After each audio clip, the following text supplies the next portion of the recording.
ശരി, സന്നിധാനത്തേക്ക് വീണ്ടും പോവുകയാണ്. അഖിൽ പാലോട്ടുമഠം ചേരുന്നുണ്ട്. അഖിൽ, മണ്ഡലകാലം കഴിഞ്ഞു, മകരവിളക്ക് വരുന്നു, 6 ദിവസം മാത്രമാണുള്ളത്. അവിടെ തിരക്ക് എങ്ങനെയെന്ന ചോദ്യമാണ്. അത് പ്രസക്തമല്ല, കാര്യം 1 ലക്ഷത്തിലേറെ പേർ കുറേ ദിവസങ്ങളായി വരുന്നുണ്ട്. ക്രമീകരണങ്ങളിൽ മാറ്റമുണ്ടോ? കൃഷ്ണരാജ്, ദേവിക സ്വാമി ശരണം. ശബരിമല സന്നിധാനത്തെ സംബന്ധിച്ചിടത്തോളം മകരവിളക്കിനോട് അടുക്കുമ്പോൾ വലിയ ഭക്തജന തിരക്കാണ് അനുഭവപ്പെടുന്നത്. വലിയ തിരക്ക് അനുഭവപ്പെടുന്നത് കൊണ്ട് തന്നെ ശബരിമല സന്നിധാനവും പരിസരവും ഒക്കെ തന്നെ നിയന്ത്രണങ്ങളും കൂടുതലായി ഏർപ്പെടുത്താനാണ് ഇപ്പോൾ ദേവസ്വം ബോർഡും പോലീസും ഒക്കെ തീരുമാനിച്ചിരിക്കുന്നത്. അതിന്റെ ഭാഗമായി കാനനപാത വഴി വരുന്ന, സത്രം വഴി വരുന്ന അയ്യപ്പ ഭക്തരുടെ തിരക്ക് വർദ്ധിച്ചു വന്ന സാഹചര്യത്തിൽ അത് രാവിലെ 7:30 മുതൽ ഉച്ചയ്ക്ക് 12 മണി വരെ മാത്രം സത്രം വഴിയുള്ള അയ്യപ്പ ഭക്തരെ കടത്തി വിട്ടാൽ മതി എന്നുള്ള ഒരു തീരുമാനമാണ് ഇപ്പോൾ പോലീസ് എടുത്തിരിക്കുന്നത്. അതിന് പ്രധാനപ്പെട്ട കാരണം നേരത്തെ 1 മണി വരെ ആയിരുന്നു. കാരണം കാനനപാത വഴി എത്തുന്ന അയ്യപ്പ ഭക്തർ അതുവഴി നടന്നു വരുന്ന സമയത്ത് സമയബന്ധിതമായി സന്നിധാനത്തേക്ക് എത്തുന്നില്ല. സുരക്ഷാ ക്രമീകരണങ്ങളെല്ലാം മുൻനിർത്തിക്കൊണ്ടാണ് ഇത്തരത്തിലൊരു തീരുമാനത്തിലേക്ക് പോകാൻ വേണ്ടി ഇപ്പോൾ പോലീസ് തീരുമാനമെടുത്തിരിക്കുന്നത്. എന്തായാലും ശബരിമല സന്നിധാനം മകരവിളക്കിന് മുന്നോടിയായി വലിയ ഭക്തജന തിരക്ക് തന്നെയാണ് അനുഭവപ്പെടുന്നത്. നമുക്ക് ദൃശ്യങ്ങൾ കാണുന്ന സമയത്ത് തന്നെ അത് മനസ്സിലാകുന്നുണ്ട്. സന്നിധാനത്തും പരിസരത്തും പ്രദേശങ്ങളിലും അനുഭവപ്പെടുന്നത്. ഇപ്പോൾ 18-ാം പടി കയറി അയ്യപ്പ ഭക്തർ അതിവേഗം സന്നിധാനത്തേക്ക് എത്തുന്ന കാഴ്ചയാണ് നമുക്ക് കാണാൻ സാധിക്കുന്നത്. അവിടെ നിന്നും അയ്യപ്പ ഭക്തർ ഫ്ലൈ ഓവറിലേക്ക് പോയി. ഫ്ലൈ ഓവറിൽ നിന്നാണ് ശ്രീകോവിലിലേക്ക് അയ്യപ്പ ഭക്തർ എത്തുന്നത്. അങ്ങനെ ശ്രീകോവിലിന്റെ പരിസര പ്രദേശങ്ങളിലേക്ക് എത്തുമ്പോഴും അത്രമാത്രമായ അധികമായ ഒരു തിരക്ക് തന്നെയാണ് അനുഭവപ്പെടാനുള്ള പ്രധാനമായ ഒരു കാരണമായി നമുക്ക് മനസ്സിലാക്കാൻ സാധിക്കും. കാരണം ശബരിമല സന്നിധാനത്തെ സംബന്ധിച്ചിടത്തോളം ഓരോ അയ്യപ്പ ഭക്തനും ഒരു നിമിഷമാണ് അയ്യപ്പ സ്വാമിയെ കാണാൻ കഴിയുന്നത്. അങ്ങനെ ഒരു നിമിഷം അയ്യപ്പ സ്വാമിയെ കാണാൻ വേണ്ടിയിട്ടാണ് മണിക്കൂറുകളായി ഇങ്ങനെ കാത്തു നിൽക്കുന്നത് അയ്യപ്പന്മാർ. ഇന്നലെ സന്ധ്യ മുതൽ പമ്പയിലും മരക്കൂട്ടത്തും ശരംകുത്തിയിലും ഒക്കെ തന്നെ വലിയ രീതിയിലുള്ള തിരക്ക് അനുഭവപ്പെട്ടിരുന്നു. കാരണം ആ തിരക്ക് അങ്ങനെ അനുഭവപ്പെടാനുള്ള കാരണമെന്ന് പറയുന്നത് തന്നെ ഇന്നലെ ഉച്ച കഴിഞ്ഞ് എത്തിയ അയ്യപ്പ ഭക്തർ അധികമായി സന്നിധാനത്തും പരിസര പ്രദേശങ്ങളിലും ഒക്കെ തന്നെ തങ്ങി നിന്നത് കൊണ്ടാണ് അത്തരത്തിലൊരു തിരക്ക് അനുഭവപ്പെട്ടത് എന്നതാണ് പോലീസ് അയ്യപ്പന്മാരിൽ നിന്ന് നമുക്ക് മനസ്സിലാക്കാൻ സാധിക്കുന്നത്. എന്തായാലും ശബരിമല സന്നിധാനം മകരവിളക്കിനോട് അടുക്കുമ്പോൾ, മകരവിളക്ക് ഉത്സവത്തോട് അടുക്കുമ്പോൾ വലിയ ഭക്തജന തിരക്കിലേക്ക് കടന്നു പോകുന്ന കാഴ്ച നമുക്ക് കാണാൻ സാധിക്കുന്നുണ്ട്. കാരണം ഇനി 7 ദിവസം മാത്രമാണ് ശബരിമലയിലെ മകരവിളക്ക് മഹോത്സവത്തിന് ഉള്ളത്. ആ 7 ദിവസത്തിൽ ഏകദേശം ജനുവരി 10 മുതൽ തന്നെ അയ്യപ്പ ഭക്തർ സന്നിധാനത്തെത്തി ഇവിടെ തമ്പടിച്ചു നിന്നാണ് 14 മകരവിളക്ക് കാണുക എന്നുള്ളതാണ് ഇപ്പോൾ പോലീസ് അയ്യപ്പന്മാരിൽ നിന്ന് നമുക്ക് മനസ്സിലാക്കാൻ സാധിക്കുന്നത്. എന്തായാലും 3 ലക്ഷത്തിൽ പരം, ഏകദേശം 3,50,000 പരം അയ്യപ്പ ഭക്തർ, 3.5 ലക്ഷത്തോളം അയ്യപ്പ ഭക്തർ എന്തായാലും മകരവിളക്കിന് മുന്നോടിയായി ശബരിമല സന്നിധാനത്ത് ഉണ്ടാകും എന്ന് തന്നെയാണ് നമുക്ക് മനസ്സിലാക്കാൻ സാധിക്കുന്നത്. എന്തായാലും ശബരിമല സന്നിധാനം മകരവിളക്കിനോട് അടുക്കുമ്പോൾ ഭക്തിസാന്ദ്രമായ ഭക്തജന തിരക്കിലേക്ക് തന്നെയാണ് പോകുന്നത്. അതിനോടൊപ്പം തന്നെ തിരക്ക് നിയന്ത്രിക്കുന്നതിലേക്ക് വേണ്ടിയിട്ടുള്ള ക്രമീകരണങ്ങളും വർദ്ധിച്ചു വരികയാണ്. കൃഷ്ണരാജ്.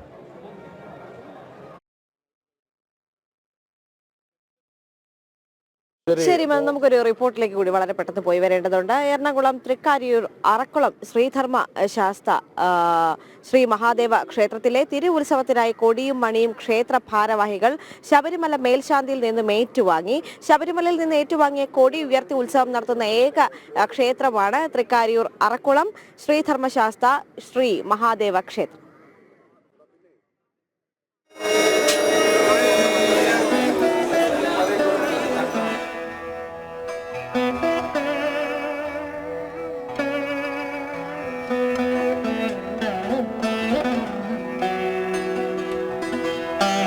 ഐതിഹ്യമുറങ്ങുന്ന അറക്കുളത്തപ്പന്റെ ദേശ ഉത്സവത്തിന് കൊടിയുയരുന്നത് ശബരിമല ശ്രീധർമ്മശാസ്താവിന്റെ കൊടിക്കൂറ കൊണ്ടാണ്. ശബരിമലയിൽ നിന്നും ഏറ്റുവാങ്ങിയ കൊടികൊണ്ട് തിരുവുത്സവം നടക്കുന്ന ഏക ക്ഷേത്രമാണ് അറക്കുളം ശ്രീധർമ്മശാസ്ത ശ്രീ മഹാദേവ ക്ഷേത്രം. ശബരിമലയുടെ കീഴ്മാടമായ അറക്കുളം ശ്രീധർമ്മശാസ്ത ശ്രീ മഹാദേവ ക്ഷേത്രത്തിൽ ജനുവരി 24 മുതൽ ജനുവരി 31 വരെയാണ് ഉത്സവം. ഉത്സവത്തിന് മുന്നോടിയായിട്ടാണ് ശബരിമലയിലെത്തി ക്ഷേത്രാവകാശികളായ താഴത്തുമനയ്ക്കൽ ഗോപാലകൃഷ്ണനും സംഘവും കൊടിയും മണിയും ഏറ്റുവാങ്ങിയത്. അറക്കുളം ശ്രീധർമ്മശാസ്ത്ര ക്ഷേത്രത്തിലേക്കുള്ള തിരുവുത്സവത്തിനുള്ള കൊടിയും മണിയും ശബരിമലയിൽ നിന്നാണ് വർഷങ്ങളായിട്ട് കൊണ്ടുവരുന്നത്. അത് മേടിക്കാനുള്ള ഒരു ചടങ്ങാണ് ഇവിടെ നടന്നുകൊണ്ടിരിക്കുന്നത്. അറക്കുളം ശ്രീധർമ്മശാസ്ത്ര ക്ഷേത്രത്തിൽ നിന്ന് ഇവിടുന്ന് കൊണ്ടുവന്ന കൊടിയും മണിയാണ് അറക്കുളം ശ്രീധർമ്മശാസ്ത്ര ക്ഷേത്രത്തിൽ ഉത്സവത്തിന് കൊടിയേറുന്നത്. ഇവിടുത്തെ ഉത്സവം അറക്കുളം അമ്പലത്തിൽ കൊടിയേറും എന്നുള്ളതാണ് അതിൻ്റെ ശരിക്കുള്ളൊരു ചടങ്ങ്. ഇവിടുന്ന് കൊടി കൊണ്ടുപോയി അവിടെ ഉത്സവം കൊടിയേറുന്നു. അവിടെ ഗുരുതിയുണ്ട്, ഗുരുതികളത്ത് ഗുരുതിയുണ്ട്. 7 ദിവസം ഗുരുതി, 7 ദിവസം ഉത്സവം, 8ാം ദിവസം ഗുരുതി. ആചാരമല്ലെങ്കിലും കീഴ്വഴക്കമായി ഇന്നും ഇത് തുടരുകയാണെന്ന് ശബരിമല എക്സിക്യൂട്ടീവ് ഓഫീസർ മുരാരി ബാബുവും പറഞ്ഞു. ദേവസ്വത്തിലെ ഉത്സവങ്ങൾ ധ്വജാതി, പടഹാതി, അങ്കുരാതി എന്ന 3 തരത്തിലുള്ള ഉത്സവങ്ങളാണുള്ളത്. അറക്കുളം ക്ഷേത്രത്തിൽ നടക്കുന്നത് പടഹാതി ഉത്സവമാണ്. അതായത് പൊട്ടിപ്പുറപ്പെടുന്ന ഉത്സവം എന്ന് പറയും. അത്തരത്തിലുള്ള ഒരു ഉത്സവമാണ് അറക്കുളം ക്ഷേത്രത്തിൽ നടക്കുന്നത്. അപ്പോൾ അതിൻ്റെ ഭാഗമായിട്ട് ഇവിടുന്ന് കൊണ്ടുപോകുന്ന കൊടി അവിടെ ഒരു ഉയർത്തിക്കെട്ടെ കൊടികേറ്റ് പോലെയുള്ള ചടങ്ങല്ല. അത്തരത്തിലല്ല. ഇപ്പോഴങ്ങനെയല്ലല്ലോ, അപ്പോഴങ്ങനെ തന്നെയല്ലേ നടക്കുന്നത്. അതെ. അപ്പോൾ കൊടിയേറ്റ രീതിയിലുള്ള ഒരു താന്ത്രിക ചടങ്ങുകളോടെ അല്ല അവിടെ കൊടി ഉയർത്തുന്നത്. പടഹാതി ഉത്സവത്തിൻ്റെ ഭാഗമായിട്ട് ഇവിടെ ഭഗവാൻ ഉയർത്തിയ കൊടി അവിടെ ഒരു മരക്കമ്പിൽ അല്ലെങ്കിൽ കമുകിൻ്റെ കമ്പിൽ അത് ഉയർത്തി വെച്ചുകൊണ്ട് അവിടെ ഒരു പടഹാതി ഉത്സവമാണ് നടക്കുന്നത്. ഭഗവാന്റെ ഉത്സവം അവിടെ ആഘോഷിക്കുന്നു. ഭഗവാന്റെ മലകളുടെ മായി ബന്ധപ്പെടുന്ന ഒരു സ്ഥലമാണ് ഈ അറക്കുളം എന്ന് പറയുന്നത്. മൂലമറ്റത്തിനടുത്താണ്. അപ്പം എല്ലാ വർഷവും ഇതിങ്ങനെയാണ് നടന്നു വരുന്നത്. ആചാരങ്ങളും കീഴ്വഴക്കങ്ങളും വിശ്വാസവുമായി കൊടി കൈമാറുന്നത് തുടരുകയാണ്. ജനം സന്നിധാനം.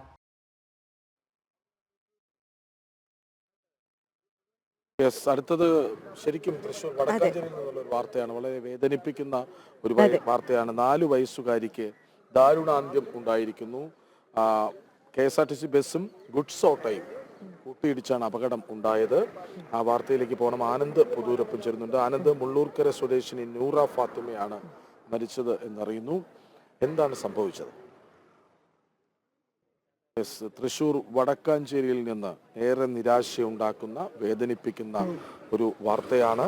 4 വയസ്സുകാരി KSRTC ബസ്സും ഗുഡ്സ് ഓട്ടോയും കൂട്ടിയിടിച്ചുള്ള അപകടത്തിൽ മരിച്ചു എന്ന വാർത്ത. മുള്ളൂർക്കര സ്വദേശിനി നൂറ ഫാത്തിമയാണ് മരിച്ചത്. കഴിഞ്ഞ കുറേ ദിവസങ്ങളായി ഇങ്ങനെ തുടരെ വാഹനാപകടങ്ങളുടെ വാർത്ത.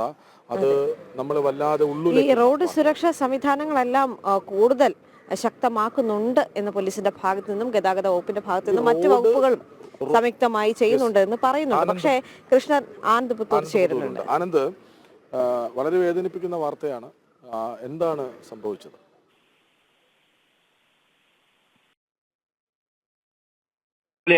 സംഭവം ഈ തൃശൂർ വടക്കാഞ്ചേരി ഓട്ടുപാറയിൽ വെച്ചായിരുന്നു അപകടം സംഭവിച്ചത്. KSRTC ബസ്സും പെട്ടിയോട്ടയും കൂട്ടിയിടിച്ചുണ്ടായിട്ടുള്ള ഈ അപകടത്തിലാണ് ഈ മുള്ളൂർക്കര സ്വദേശിനിയായ 4 വയസ്സുള്ള നൂറ ഫാത്തിമ മരിച്ചത്. പെട്ടിയോട്ടയിൽ സഞ്ചരിച്ചിരുന്ന പിതാവ് ഉനൈസ്, ഭാര്യ റൈഹാനത്ത് എന്നിവർക്കും പരിക്കേറ്റിട്ടുണ്ട്. ഈ പരിക്കേറ്റ 2 പേരെയും തൃശൂർ മെഡിക്കൽ കോളേജ് ആശുപത്രിയിൽ പ്രവേശിപ്പിച്ചിരിക്കുകയാണ്.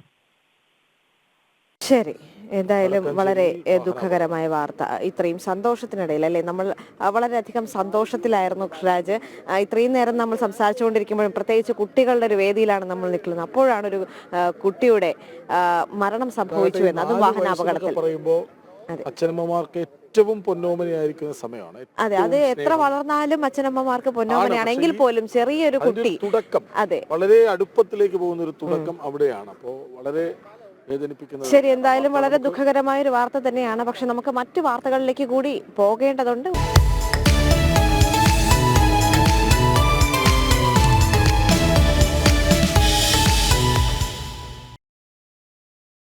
സംസ്ഥാന സ്കൂൾ കലോത്സവം അവസാന ദിവസം 5ാം ദിനം. ഞങ്ങളിപ്പോൾ നിൽക്കുന്നത് MT Nila hall, central stadium. അവിടെ മത്സരങ്ങൾ തുടങ്ങാനിരിക്കുന്നു. വഞ്ചിപ്പാട്ട് മത്സരമാണെന്ന് പ്രധാന വേദിയിലുള്ളത്. ഇരുള നൃത്തം മറ്റൊരു വേദിയിൽ നടക്കും. ഏതായാലും വേദികളിൽ നിന്ന് മത്സരം കുറവാണ്. പ്രധാനമായും വഞ്ചിപ്പാട്ട് മത്സരമാണ് നടക്കുക. ഉച്ചയോടെ മത്സരങ്ങൾ അവസാനിക്കും. വൈകുന്നേരം ടൊവിനോ തോമസും ആസിഫ് അലിയും ഒക്കെ പങ്കെടുക്കുന്ന ഒരു സമാപന സമ്മേളനം പ്രതിപക്ഷ നേതാവ് VD സതീശനാണ് ഉദ്ഘാടനം ചെയ്യുക. ഏതായാലും മത്സരാവേശം ഒരല്പം താഴേക്ക് പോയിട്ടുണ്ട്. കാരണം കപ്പാർക്കെന്നറിയാനുള്ള പോരാട്ടത്തിന്റെ നിമിഷങ്ങൾ മാത്രമാണ്. കാരണം മത്സരങ്ങൾ ചുരുങ്ങിയത് മാത്രമാണ് ബാക്കിയുള്ളത്. നമുക്കൊപ്പം ശാലിനിയും മനോജും ഇതേ വേഷത്തിലൊപ്പം ചേരും. Shalini, Manoj, good morning. ഇന്ന് കലോത്സവത്തിൽ ഏതൊക്കെ മത്സരങ്ങൾ നടക്കാനിരിക്കുന്നു? ഇപ്പോൾ പോയിന്റ് നിലയിൽ തൃശ്ശൂരാണ് മുന്നിൽ എന്ന് മനസ്സിലാക്കുന്നു. എത്ര പോയിന്റിന്റെ വ്യത്യാസമാണ് 2ാം സ്ഥാനക്കാരായ കണ്ണൂരും 1ാം സ്ഥാനക്കാരായ തൃശ്ശൂരും തമ്മിലുള്ളത്? കാര്യങ്ങൾ ഒരുപാട് അറിയാനുണ്ട്, പറയൂ.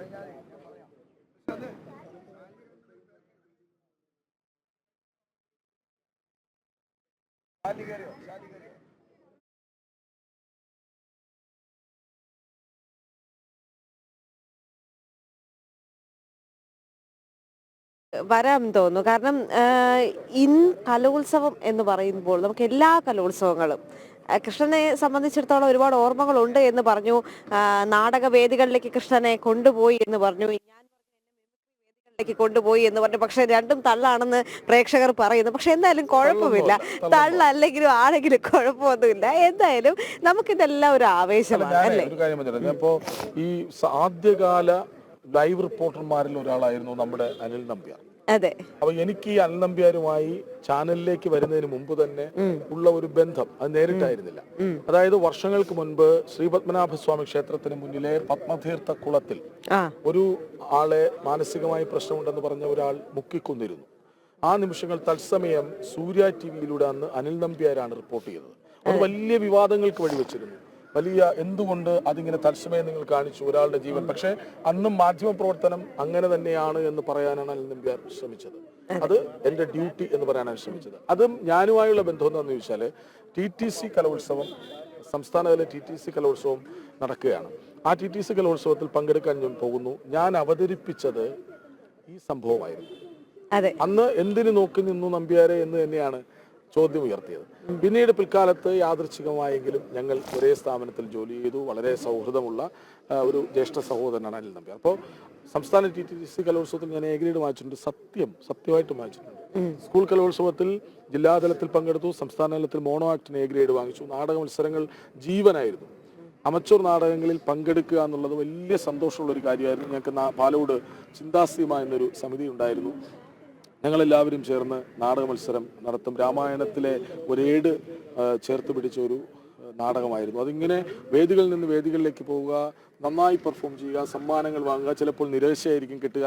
അങ്ങനെ ഒരുപാട് അനുഭവങ്ങൾ കലയുമായി ഞങ്ങൾക്ക് ഉണ്ടായിട്ടുണ്ട്. അതൊരു വലിയ സന്തോഷത്തിന്റെ നിമിഷം തന്നെയായിരുന്നു. അതുകൊണ്ട് ശരി, എന്തായാലും നമ്മുടെ ശാലിനി അവിടെ തുടരുന്നുണ്ട്. ശാലിനിയുടെ കൂടെ മനോജുമുണ്ട് എന്നാണ് ഞാൻ വിശ്വസിക്കുന്നത്. പക്ഷെ എന്തായാലും നമ്മുടെ റിപ്പോർട്ടർമാരെല്ലാം വിവിധ വേദികളാണ് വിശ്വസിക്കുന്നതെന്ന് പറയുമ്പോൾ അതിലൊരു ഇതുണ്ട്. കാരണം കഴിഞ്ഞ ദിവസങ്ങളിലൊക്കെ ഈ ഭരതനാട്യം, കുച്ചിപ്പുടി, മോഹിനിയാട്ടം ഈ വേദികളിലെല്ലാം കറങ്ങി നടന്ന റിപ്പോർട്ടർ കൂടിയാണ് മനോജ്. അതെ, ശരി. എന്തായാലും ശാലിനി, എത്രത്തോളം ആവേശമാണ് ഈ അവസാന ദിവസവും? ഇനി വരുന്ന മത്സര ഇനങ്ങൾ എന്തൊക്കെയാണ്? ഇപ്പോൾ ആരാണ് മുന്നിൽ?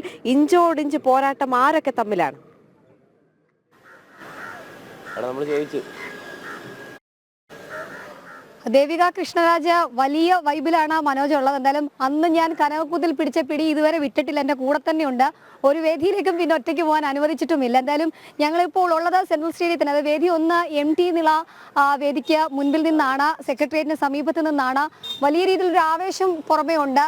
തൃശ്ശൂർ, ഒരുപക്ഷെ തൃശ്ശൂരിന്റെ തേരോട്ടം ഈ അവസാന ദിവസം തുടരുകയാണ്. 965 പോയിന്റുമായി ഇപ്പോൾ ഏറ്റവും മുൻപിൽ നിൽക്കുന്നത് തൃശ്ശൂരാണ്. കലാകിരീടം തൃശ്ശൂരേക്ക് പോകുമോ അതോ കണ്ണൂർ കൊണ്ടുപോകുമോ എന്നുള്ളതാണ് ആരാധകരും നമ്മളുമൊക്കെ ഉറ്റുനോക്കുന്നത്. എന്തായാലും മനോജിനോട് കൂടുതൽ വിശേഷം ചോദിച്ചേ അറിയേണ്ടിയിരിക്കുന്നു. കാരണം ഇന്ന് 8 വേദികളിൽ മത്സരമില്ല, വളരെ കുറച്ച് മത്സരങ്ങൾ മാത്രമാണ് ഇന്ന് നടക്കാനുള്ളത്. വഞ്ചിപ്പാട്ട്, പളിയനൃത്തം, ഇരുളനൃത്തം അടക്കമുള്ള ഏറ്റവും പ്രധാനപ്പെട്ട ചില മത്സരങ്ങൾ ഇന്ന് നടക്കാനുണ്ട്. രാവിലെ 9:30 വേദികളെല്ലാം ഉണരുകയും ചെയ്യും. അതിനുശേഷം വൈകിട്ട് 4 മണിയോടുകൂടി ഉദ്ഘാടന വേദി, അതായത് വേദി 1 ഉദ്ഘാടന വേദി ഇന്ന് സമാപന സമ്മേളനത്തിനായി കൈമാറേണ്ടതായിട്ടുണ്ട്. അതിന്റെ ഒരുക്കങ്ങൾ നടക്കേണ്ടതായിട്ടുണ്ട്. പ്രതിപക്ഷ നേതാവ് VD സതീശനാണ് ഈ പരിപാടി ഔദ്യോഗികമായി ഉദ്ഘാടനം ചെയ്യുന്നത്. ആ കലാമാമാങ്കത്തിന്, കലാപൂരത്തിന് കൊടിയിറക്കാൻ, ഒപ്പം തന്നെ കുട്ടികൾക്ക് ആവേശം പകരാൻ പ്രമുഖ നടന്മാരായ ടൊവിനോ തോമസ് എത്തുന്നുണ്ട്, ആസിഫ് അലി എത്തുന്നുണ്ട്.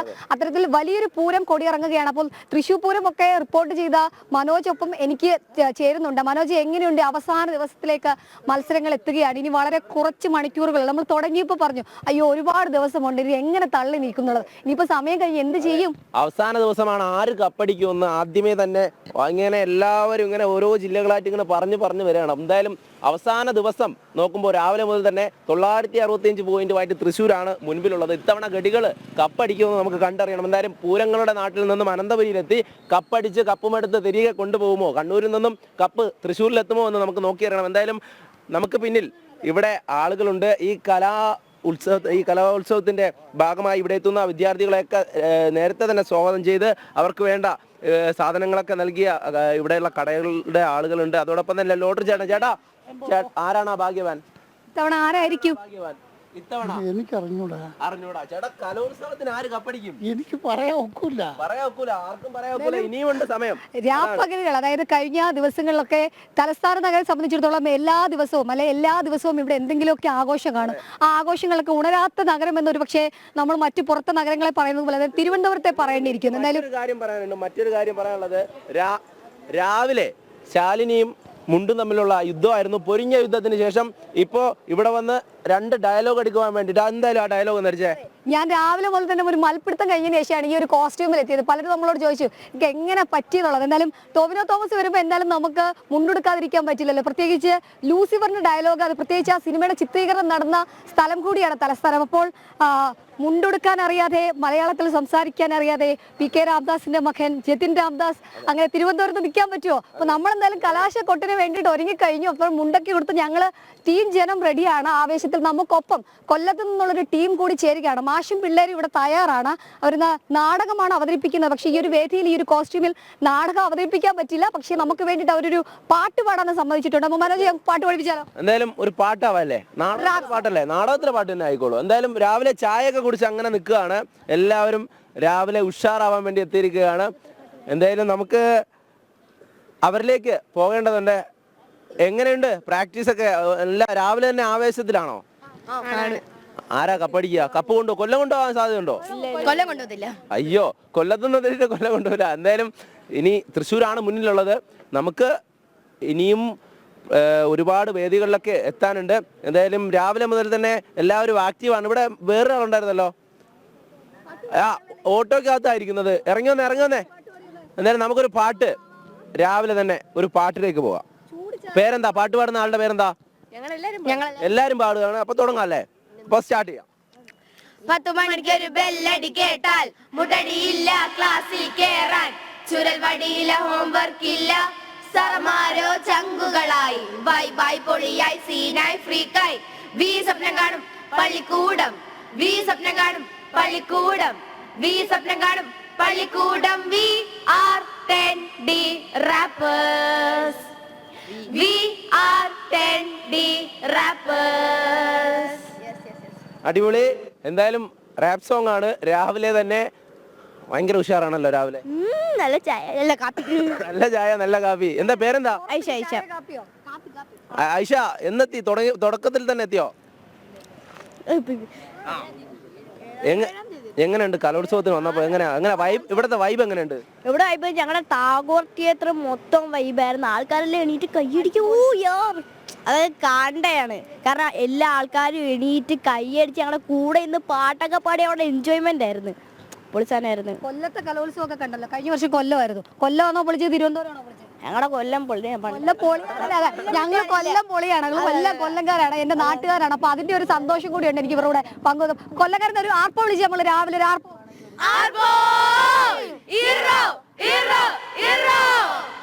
പിള്ളേര് പൊളിയാണ്, വൈബാണ്. എന്തായാലും അവർ പാട്ടിൽ പറഞ്ഞതുപോലെ തന്നെ വൈബാണ്, ട്രെൻഡാണ്, പൊളിയാണ്, ഫ്രീക്കാണ്. അപ്പൊ ഈ കലോത്സവം ഇനി അവസാനിക്കാൻ വളരെ ചുരുക്കം സമയമേ ഉള്ളൂ. നമുക്ക് വേദിയിലോട്ടൊക്കെ പോകേണ്ടിയിരിക്കുന്നു. വേദിയിലൊക്കെ പ്രധാന വേദിയിൽ നടക്കുന്നത് നാടോടി നൃത്തമാണ്. ഒറ്റ മത്സരം മാത്രമേ ഉള്ളൂ. അതുപോലെ നേരത്തെ പറഞ്ഞതുപോലെ തന്നെ 8 വേദികളിൽ മറ്റ് പരിപാടികളില്ല.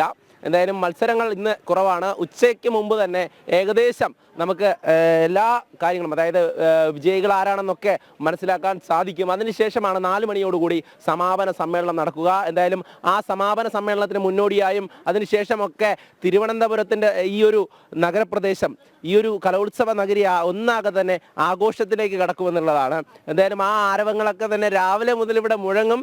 കപ്പാരടിക്കുമെന്നുള്ള ചോദ്യത്തിന് ഇന്ന് ഉച്ചയ്ക്ക് ശേഷം ആ ഒരു ഉത്തരമുണ്ടാകും.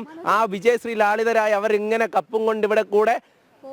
അപ്പൊ നമ്മള് ഈ കലോത്സവത്തിന്റെ അവസാന ദിവസം ഈ കുറച്ച് മണിക്കൂറുകളിൽ കുറച്ച് ഐറ്റംസ് മാത്രമേ ഉള്ളൂ വേദിയിലേക്ക് എത്താൻ. വഞ്ചിപ്പാട്ടുണ്ട്, പളിയ നൃത്തം, മോഹിനിയാട്ടം, അതേപോലെ തന്നെ ഇരുള നൃത്തമുണ്ട്, നാടോടി നൃത്തമുണ്ട്, പിന്നെ ഈ വയലിൻ, അങ്ങനെയുള്ള ഓറിയന്റൽ വയലിൻ അടക്കമുള്ള പരിപാടികളുണ്ട്. അപ്പോൾ അതൊക്കെ കഴിയുമ്പോൾ ഒരു ഫൈനൽ റിസൾട്ടിലേക്ക് കാര്യങ്ങൾ പോവുകയും ചെയ്യും. അതിന് ശേഷമായിരിക്കും ട്രഷറിയിൽ സൂക്ഷിക്കുന്നത്. അതായത് കഴിഞ്ഞ കുറേ ദിവസങ്ങളായി കാസർഗോഡ് നിന്നും യാത്ര തുടങ്ങി, ജൈത്ര യാത്ര തുടങ്ങി, അങ്ങനെ തിരുവനന്തപുരത്തേക്ക് എത്തി തിരുവനന്തപുരം DG ഏറ്റുവാങ്ങിയ ആ 117 പവനുള്ള സ്വർണ്ണ കപ്പ്, ആ സ്വർണ്ണ കപ്പ് അങ്ങനെ തലസ്ഥാനത്തേക്ക് എത്തി സ്വീകരിച്ചിട്ടുണ്ട്. തലസ്ഥാനത്ത് എത്തിയ കപ്പ് അങ്ങനെ ട്രഷറിയിലാണ് ഉള്ളത്. ആ ട്രഷറിയിൽ നിന്ന് വൈകിട്ടൊരു 3:30 കൂടി അത് വളരെ ആഘോഷത്തോടു കൂടി തിരുവനന്തപുരത്തെ ഈ കലോത്സവ വേദിയിലേക്ക് എത്തും. ആ കലോത്സവ വേദിയിൽ എത്തിയതിലേക്ക് ഈ റിസൾട്ട് ആരാണ് ഫൈനൽ എന്നുള്ളത് നമുക്ക് അറിയാൻ ചെയ്യും. ഇപ്പോൾ കച്ചവടക്കാരൊക്കെ ഇവിടെ ഉണ്ട്, അവരോട് തന്നെ കുറച്ചുകൂടി വിശേഷിച്ച് വെക്കണം.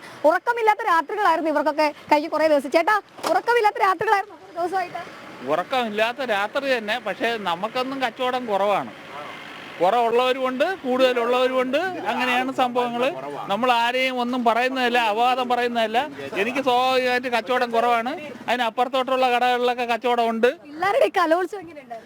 പിള്ളേരുടെ കലോത്സവം പിള്ളേരെ കലോത്സവമൊക്കെ അടിപൊളി തന്നെ. പക്ഷേ പിള്ളേരെ കലോത്സവത്തിന്റെ സ്റ്റേജ് പ്രോഗ്രാം മാത്രമല്ലേ TV-യിൽ കാണിക്കുന്നുള്ളൂ. ഓഡിയൻസ് ഇരിക്കുന്നൊന്നും കാണിക്കുന്നില്ലല്ലോ. രാത്രിയൊക്കെ വരുമ്പോൾ വളരെ കുറവല്ലേ ആളുകൾ, അതൊന്നും കാണിക്കുന്നില്ല.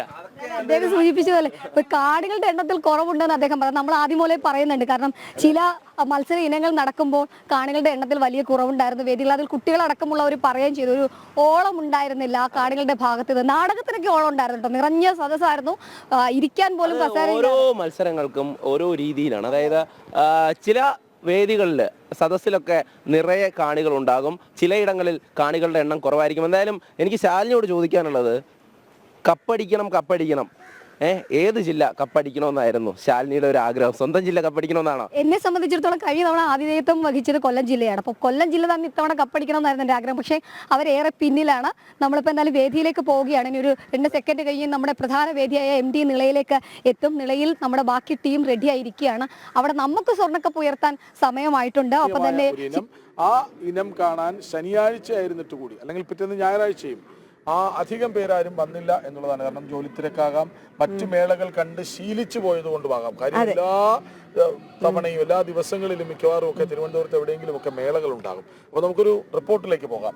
അതെ, കലോത്സവ നഗരിയിലെത്തിയ ഒരു അട്ടപ്പാടിക്കാരി, അവരുടെ പേര് അനു പ്രശോഭിനി എന്നാണ്. തന്റെ പേരും നാടും അഭിമാനത്തോടെ മിസ് കേരളയിലെ അവസാന റൗണ്ടിൽ ഉയർത്തിക്കാട്ടിയ അട്ടപ്പാടിയുടെ വനദേവത.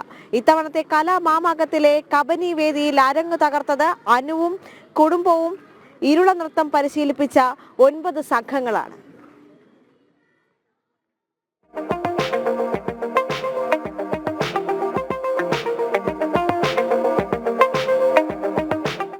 അട്ടപ്പാടിക്കാരിയെന്ന് അഭിമാനത്തോടെ എവിടെയും അനു പറയും.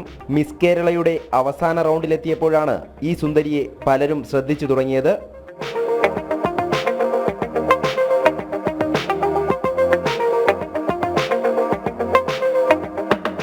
മിസ് കേരളയിൽ പങ്കെടുത്തപ്പോൾ ഉണ്ടായിരുന്നത് എന്താ വെച്ച് കഴിഞ്ഞാൽ, ഇപ്പോൾ ആദ്യമായിട്ടാണ് ഇതേമാതിരി ഗോത്രവിഭാഗത്തിൽ നിന്നുള്ള പെൺകുട്ടികളെ miss Kerala fitness and fashion റൗണ്ടിലേക്ക് സെലക്ഷൻ ചെയ്യുന്നത്. അപ്പോൾ അതിലൊരു അംഗമായി മാറാനും പിന്നെ അതിൽ നമുക്ക് ഫോറസ്റ്റ് ഗോഡസ് എന്ന ടൈറ്റിൽ വിന്നർ ആവാൻ സാധിച്ചതിൽ വളരെയധികം സന്തോഷമുണ്ട്. തൻ്റെ നാടും തനതു കലകളെയും സ്നേഹിച്ചിരുന്ന അനുവിന് ഇത്തവണത്തെ സ്കൂൾ കലോത്സവം നൽകിയത് പുതിയൊരു അനുഭവമാണ്.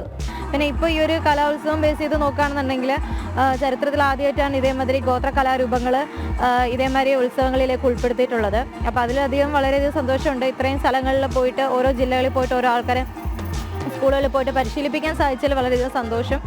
മാസങ്ങളായി അനുവും അച്ഛൻ പളനിസ്വാമിയും അമ്മ ശോഭയും സഹോദരൻ ആദിത്യനും പല ജില്ലകളിലായെത്തി കുട്ടികളെ ഗോത്രകലാരൂപമായ ഇരുള നൃത്തം പരിശീലിപ്പിച്ചു.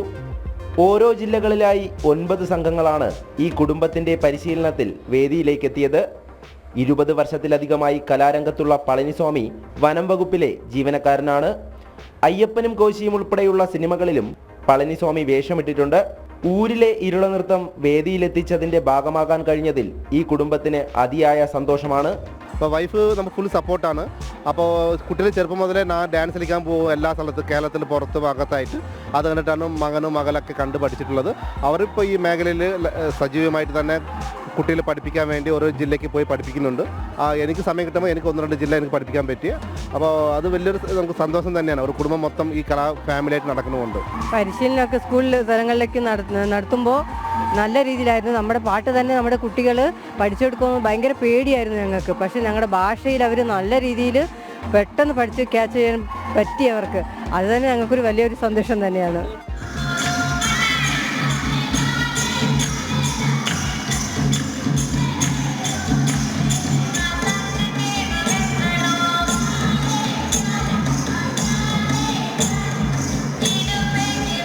അച്ഛൻ്റെയും അമ്മയുടെയും മക്കളുടെയും പരിശീലനം ലഭിച്ച ഓരോ ടീമുകളും വേദിയിൽ കയറുമ്പോൾ എല്ലാവരും നന്നായി ചെയ്യണമേ എന്ന പ്രാർത്ഥനയാണ് ഈ കുടുംബത്തിന്. ഇതൊരു മത്സരത്തെക്കാളുപരി ഒരു നാടിൻ്റെ സ്വപ്നം കൂടിയാണ്. അട്ടപ്പാടിയിൽ നിന്നും അനന്തപുരിയിലേക്കെത്തിയ കലാകുടുംബം പുതുതലമുറയ്ക്ക് തനത് കലാരൂപം പകർന്നു നൽകിയ സന്തോഷത്തിലും അഭിമാനത്തിലുമാണ് അവർ മടങ്ങുന്നത്. ബിജു പരൂരിനൊപ്പം എം മനോജ്, ജനം. ശരി, എന്തായാലും കൃഷ്ണരാജ്, ഇനി നമുക്ക് ആവേശത്തിന്റെ ഒരു മണിക്കൂറുകൾ കൂടിയാണ്. നമുക്കറിയാം അവർക്ക് സ്വർണ്ണക്കപ്പ് 3 മണിക്ക് എത്തുകയുള്ളൂ ഈ പ്രധാന വേദിയിലേക്ക്. പക്ഷേ ജനം ടിവിയുടെ ഒരു സ്വർണ്ണക്കപ്പ് ഉണ്ട് അല്ലേ? ആ സ്വർണ്ണക്കപ്പുമായി ഞാൻ ക്ഷണിക്കുകയാണ്. വരൂ നമ്മുടെ പ്രിയപ്പെട്ട ടീം ജനം. ആ സ്വർണ്ണക്കപ്പുമായി ഞങ്ങളുടെ ഇടയിലേക്ക് നിങ്ങൾക്ക് കാണാൻ സാധിക്കും. ടീം ജനത്തിന്റെ സ്വർണ്ണക്കപ്പ് കാണാൻ സാധിക്കുന്നത് നമ്മുടെ മിഥുൻ അയ്യപ്പൻ, രശ്മി കാർത്തിക, ശാലിനി, ശാലിനി ഉണ്ട്, മനോജ് ഉണ്ട്, ശ്രീനന്ദയുണ്ട്, ടിൻഡുദാസ് ഉണ്ട്. അവരെല്ലാവരും ഏന്തിക്കൊണ്ട് വരികയാണ് സ്വർണ്ണക്കപ്പ്. ജനം ടിവിയുടെ സ്വർണ്ണക്കപ്പാണ് ഈ കണ്ടുകൊണ്ടിരിക്കുന്നത്. നമുക്കറിയാം 3 മണിക്ക് കുട്ടികൾക്കായുള്ള അല്ലെങ്കിൽ വിജയികൾക്കായുള്ള സ്വർണ്ണക്കപ്പ് ഇവിടേക്ക് എത്തും, പ്രധാന വേദിയിലേക്ക്. പക്ഷേ ജനം ടിവിയുടെ സ്വർണ്ണക്കപ്പ് ഇതാ വിജയശ്രീ ലാളിതനായി ജനം ടി വി പവലിയനിലേക്ക് എത്തിക്കൊണ്ടിരിക്കുകയാണ്. നമ്മുടെ റിപ്പോർട്ടർമാരുടെ കൈകളിൽ ആ സ്വർണ്ണക്കപ്പ് ഭദ്രമായി തന്നെ ഉണ്ട്. മിഥുൻ അയ്യപ്പൻ, എന്താണ് പറയാനുള്ളത് ഈ സ്വർണ്ണക്കപ്പ് വേണ്ടി വരുന്ന ഈ ഒരു ഘട്ടത്തിൽ? ഞാൻ ഇതിപ്പോ കൈ പിടിച്ചിരിക്കുന്നത് എന്താണെന്ന് വെച്ചാൽ ഞാൻ എന്റെ നാട്ടിലേക്ക് കൊണ്ടുപോകേണ്ടി നിൽക്കുകയാണ്. തൃശ്ശൂർ 1ാം സ്ഥാനത്ത് തുറന്നിരിക്കുകയാണ്. അതൊക്കെ 2ാം സ്ഥാനത്ത് തന്നെ തൊട്ടടുത്ത ആളുകളുണ്ട്. അപ്പൊ തൃശ്ശൂര് വലിയ പ്രതീക്ഷ ഒന്നും വേണ്ട. ഒരു പ്രതീക്ഷ കപ്പ് ഞങ്ങൾ തിരിച്ചു പിടിച്ചിരിക്കും. ഈ സമയം ഞങ്ങൾ പറഞ്ഞു അവസാന നിമിഷവും പ്രതീക്ഷ കൈവിടാതെ തൃശ്ശൂരിന് കൊടുക്കത്തില്ല കപ്പ്. ദേവിക എനിക്കിത് മനസ്സിലാവുന്നില്ല. 1ാം സ്ഥാനത്തുള്ള തൃശ്ശൂരിനെ മറികടക്കുന്നു വെല്ലുവിളിക്കുന്നത് 9ാം സ്ഥാനത്തുള്ള തിരുവനന്തപുരമാണ് എന്നുള്ളതാണ്. മിഥുൻ അയ്യപ്പൻ ഒരിക്കലുമില്ല, തിരുവനന്തപുരത്തിന് ഒരിക്കലും അണ്ടർ എസ്റ്റിമേറ്റ് ചെയ്യരുത്. മിഥുനോട് ഒരു ചോദ്യം. മിഥുനെ, സംഘാടനത്തിന്റെ സ്വർണ്ണക്കപ്പ് ആർക്കാടായി? സംഘാടകത്തിന് സ്വർണ്ണക്കപ്പ് നിങ്ങൾ എടുത്തോ, പക്ഷെ മികവിന്റെ സ്വർണ്ണക്കപ്പ് നിങ്ങൾ എടുത്തോടെ എന്നൊന്നും പറയണ്ട, ഞങ്ങൾ എടുത്തു. ഇത് ഞാൻ അത്യധികം സന്തോഷത്തിലാണ്. കഴിഞ്ഞ 4 ദിവസമായി ഇവരെല്ലാവരും തൃശ്ശൂർ മുന്നേറ്റം നടത്തുമ്പോൾ എത്തില്ല കണ്ണൂർ കൊണ്ടുപോകുന്നു പറയുന്നു. പക്ഷെ ലാസ്റ്റ് ലാപ്പിൽ തൃശ്ശൂരിലേക്ക് എത്തി നിൽക്കുകയാണ്. അപ്പൊ അതുകൊണ്ട് ഒരു തരത്തിലും ഈ കപ്പ് ഇനി ഞങ്ങൾ വിട്ടു. എന്തായാലും ആദ്യത്തെ പൂരം അനന്തപൂരമായിരുന്നു, തിരുവാനന്തപൂരമായിരുന്നു, എന്നിട്ട് തൃശ്ശൂർ പൂരം മതി. പക്ഷെ ഒരു കാര്യം പറയട്ടെ, അതായത് മുത്തപ്പന്റെ മണ്ണിലേക്കല്ല ഈ കപ്പ് പോകാൻ പോകുന്നത്,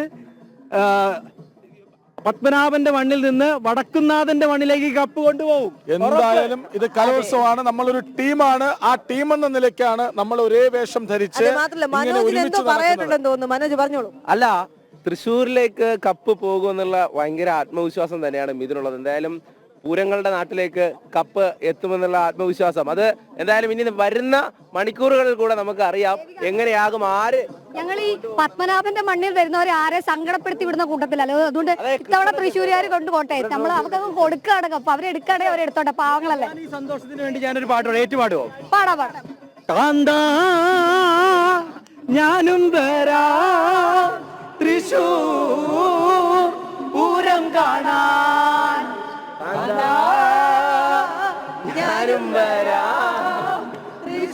പാടരുത്. ഇതിവന്റെ തന്ത്രമാണ്. തൃശ്ശൂരിന് വേണ്ടി നമ്മളെ കൊണ്ട് കാണണം കാന്താ. ഒരു പൂരം പാട്ട് പാടണോ വേണ്ടെന്നൊക്കെ നമുക്ക് ഉച്ചയ്ക്ക് ശേഷം. അതെ, കലയുടെ പൂരം തിരുവനന്തപുരത്ത് തീർന്നിട്ടില്ല. അതുകൊണ്ട് തൃശ്ശൂർ പൂരത്തിന് വരട്ടെ, സമയമുണ്ട്. ഇനിയും 10 ഇനങ്ങൾ മാത്രമാണ് ഇനി ശേഷിക്കുന്നത്.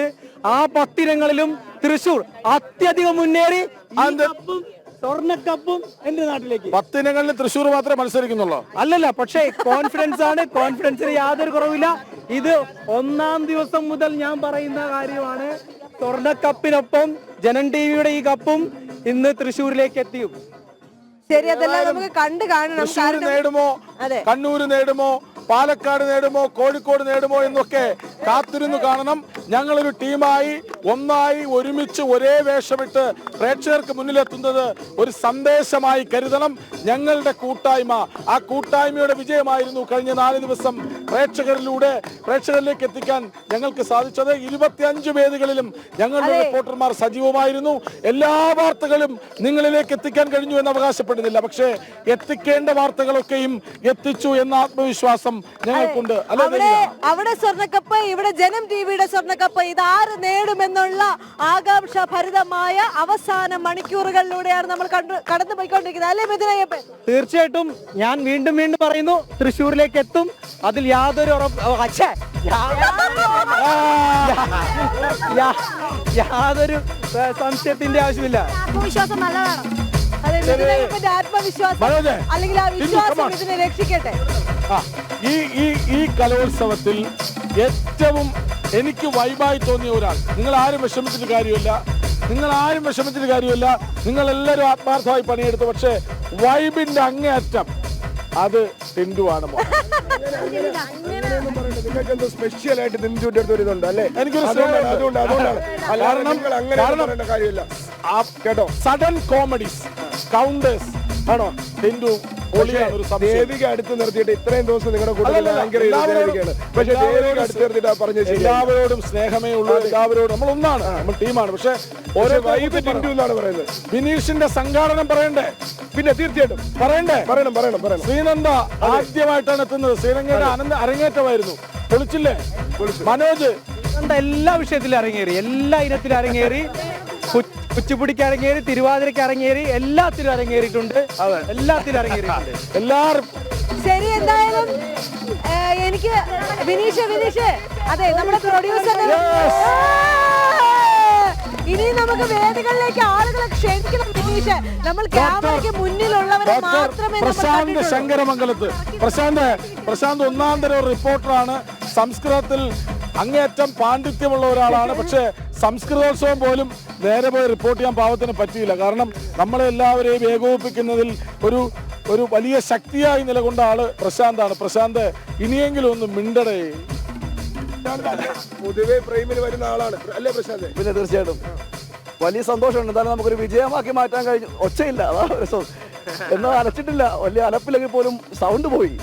എന്തായാലും കൃഷ്ണരാജ്, ഇത്രയും ദിവസം പ്രേക്ഷകർ നമ്മൾ ഈ ക്യാമറയിൽ മുന്നിൽ നിന്നവരെ മാത്രമേ കണ്ടിട്ടുള്ളൂ. ഇനി നമുക്ക് ക്യാമറയുടെ പിന്നിൽ പ്രവർത്തിച്ചവരിലേക്ക് കൂടി പോവേണ്ടതുണ്ട്. നമ്മുടെ താരങ്ങൾ, ഞങ്ങളെല്ലാം നിങ്ങളിലേക്ക് എത്തിച്ച ആ മിടുക്കന്മാരായ ക്യാമറാമാൻമാരാണ് ഇവിടെ നമുക്ക് പരിചയപ്പെടാൻ പോകുന്നത്. നമ്മുടെ ക്യാമറ ഡിപ്പാർട്ട്മെന്റിന്റെ തന്നെ തലവൻ അജിത്താണ് നമ്മോടൊപ്പം ഉള്ളത്. അജിത്തായിട്ട് എങ്ങനെയുണ്ട് കലോത്സവം? കലോത്സവം ഗംഭീരമായിട്ടുണ്ട്. കാരണം ഞാനിത് ഒരു 17ാമത്തെ വർഷമാണ് ഈ കലോത്സവത്തിൽ പങ്കെടുക്കുന്നത്. ഗംഭീരം. ഞങ്ങൾക്ക് ഏറ്റവും കൂടുതൽ നല്ല ലൈവ് ചെയ്യാനും ഒത്തിരി സ്റ്റോറിയാണ്. നിങ്ങൾക്ക് ഈ ഡ്രസ് കോഡ് കണ്ട് തന്നെ അറിഞ്ഞൂടെ നമ്മൾ എത്രത്തോളം വൈബാണെന്നുള്ളത്. നമ്മുടെ വൈബിന് ഒട്ടും കുറവില്ല. ഇനി അടുത്ത് നമ്മുടെ സുദർശൻ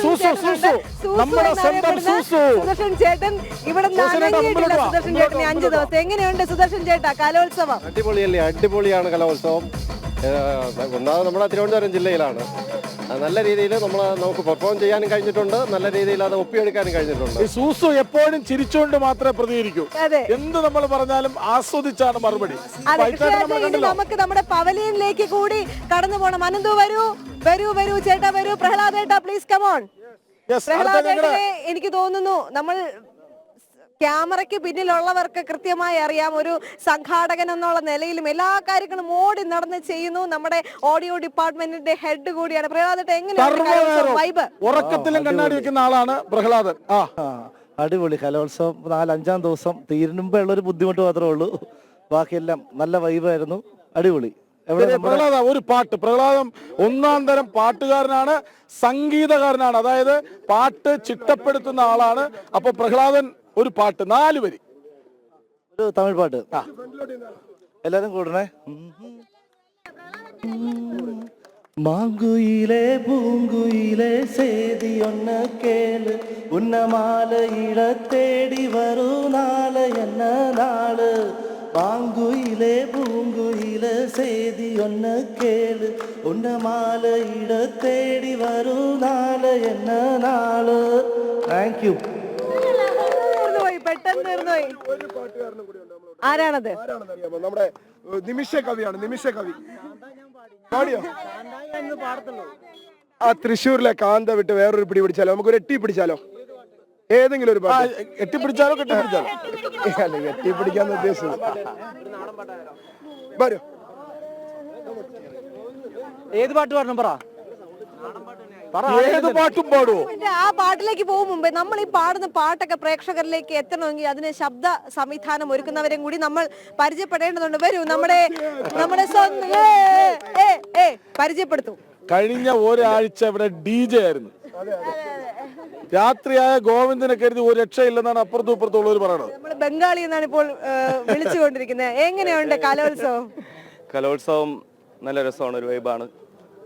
ഒരു 3 പ്രാവശ്യമായിട്ട് ഞാനാണ് പോകുന്നത്, കോഴിക്കോട്, കൊല്ലം. ഗോവിന്ദ് പൂർണ്ണമായിട്ട് ഭയങ്കര വൈബാണ്. കാരണം എന്താണ്, ഗോവിന്ദ് വാക്കുകൊണ്ട് പറയണല്ല, ഫുള്ള് ഇളക്കി മറിക്കും. ചില സമയത്ത് ഗോവിന്ദ് ഒരു ലീഡറായി മാറും. അതെ അതെ, എല്ലാരെയും നിയന്ത്രിക്കും, മുഖത്ത് നോക്കി പറഞ്ഞ് ഇടയ്ക്ക് വിരട്ടി കളഞ്ഞു. ഗോവിന്ദേട്ടൻ ലീഡറായി മാറുക തന്നെ. നമ്മളിങ്ങനെ ഞാൻ പൊതുവെ ബഹളമാണല്ലേ, എടേന്നൊരു വിളി വിളിക്കും. ആ എടേന്നൊരു വിളിയിലെല്ലാം ഉണ്ട്, അടങ്ങിയിരുന്നോളോ, ഓടി സെറ്റ് ആയിക്കോളോ. എങ്ങനെയുണ്ട് കലോത്സവം? വളരെ സന്തോഷം. എൻ്റെ ആദ്യത്തെ എക്സ്പീരിയൻസ് ആണ്. ഞാൻ ആദ്യമായിട്ടാണ് ഒരു കലോത്സവത്തിന് പങ്കെടുക്കുന്നതല്ല, ഇങ്ങനൊരു ഇത് കിട്ടുന്നത്. ചൈനയിൽ ഇപ്പോൾ ഒരു വൈറസ് ഉണ്ടല്ലോ, ചൈനയിൽ HMKV. ചൈനയിൽ നമുക്കൊരാൾ ഇവിടെ ഉണ്ട്. ചൈനീസ് ഒരു കൊറിയൻ കലാകാരന്റെ ലുക്കൊക്കെ ഉണ്ടല്ലേ. എങ്ങനെയുണ്ട് കലോത്സവം? കലോത്സവം എൻ്റെ ആദ്യത്തെ കലോത്സവമാണ്. അപ്പോൾ നല്ല വൈബാണ്.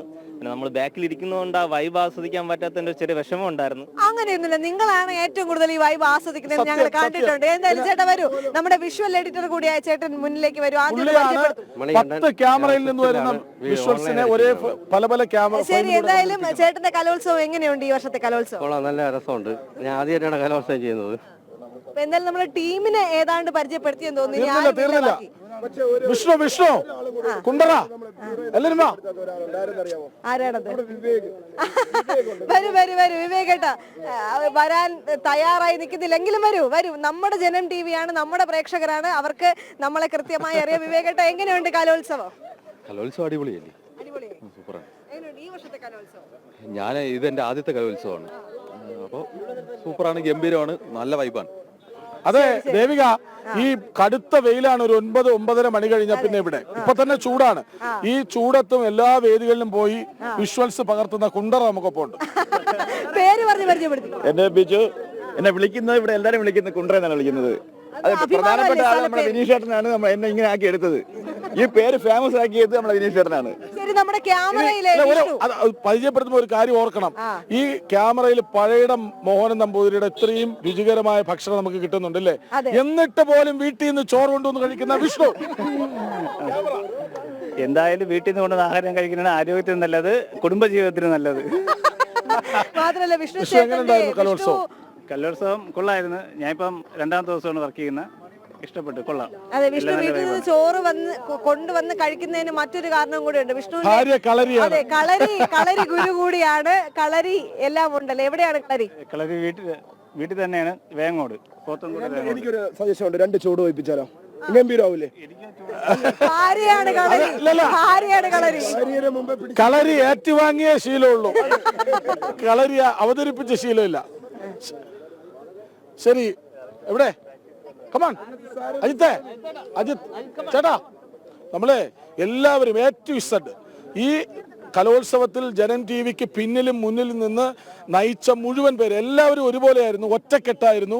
ഞങ്ങൾ റിപ്പോർട്ടേഴ്സ് ഈ യൂണിഫോം ഒക്കെ ധരിച്ച് നിൽപ്പുണ്ടെങ്കിലും ഇവരായിരുന്നു ഞങ്ങളുടെ ശക്തി. 2 പേർ എല്ലാ വേദികളും. എങ്ങനെയുണ്ട് കലോത്സവം? അടിപൊളിയായിരുന്നു. അരുളേട്ടൻ വളരെ ശാന്ത സ്വഭാവനാണ്. അരുണേട്ടനെ കുറിച്ച് വിനീഷ് ഇന്നലെ പറഞ്ഞൊരു കാര്യമുണ്ട്. ഡ്യൂട്ടി തുടങ്ങുന്നതിന് 1/2 മണിക്കൂർ മുമ്പ് എത്തും. അതിൽ ഇന്നു വരെ ഒരു മാറ്റം വന്നിട്ടില്ല. പക്ഷെ അജിത്ത് അങ്ങനെയാണ്. അങ്ങനല്ല, നേരത്തെ എത്തും. ഭയങ്കര ഗൗരവമാണ്. പക്ഷെ അത്രത്തോളം ഗൗരവം അല്ലാതെ ക്യാമറയ്ക്ക് മുന്നിൽ മാത്രമാണ്. നമ്മുടെ ജനം TVയുടെ രഞ്ജി പണിക്കരാണ് ഈ നിൽക്കുന്നതെന്നാണ് റിപ്പോർട്ടേഴ്സ് പറയുന്നത്.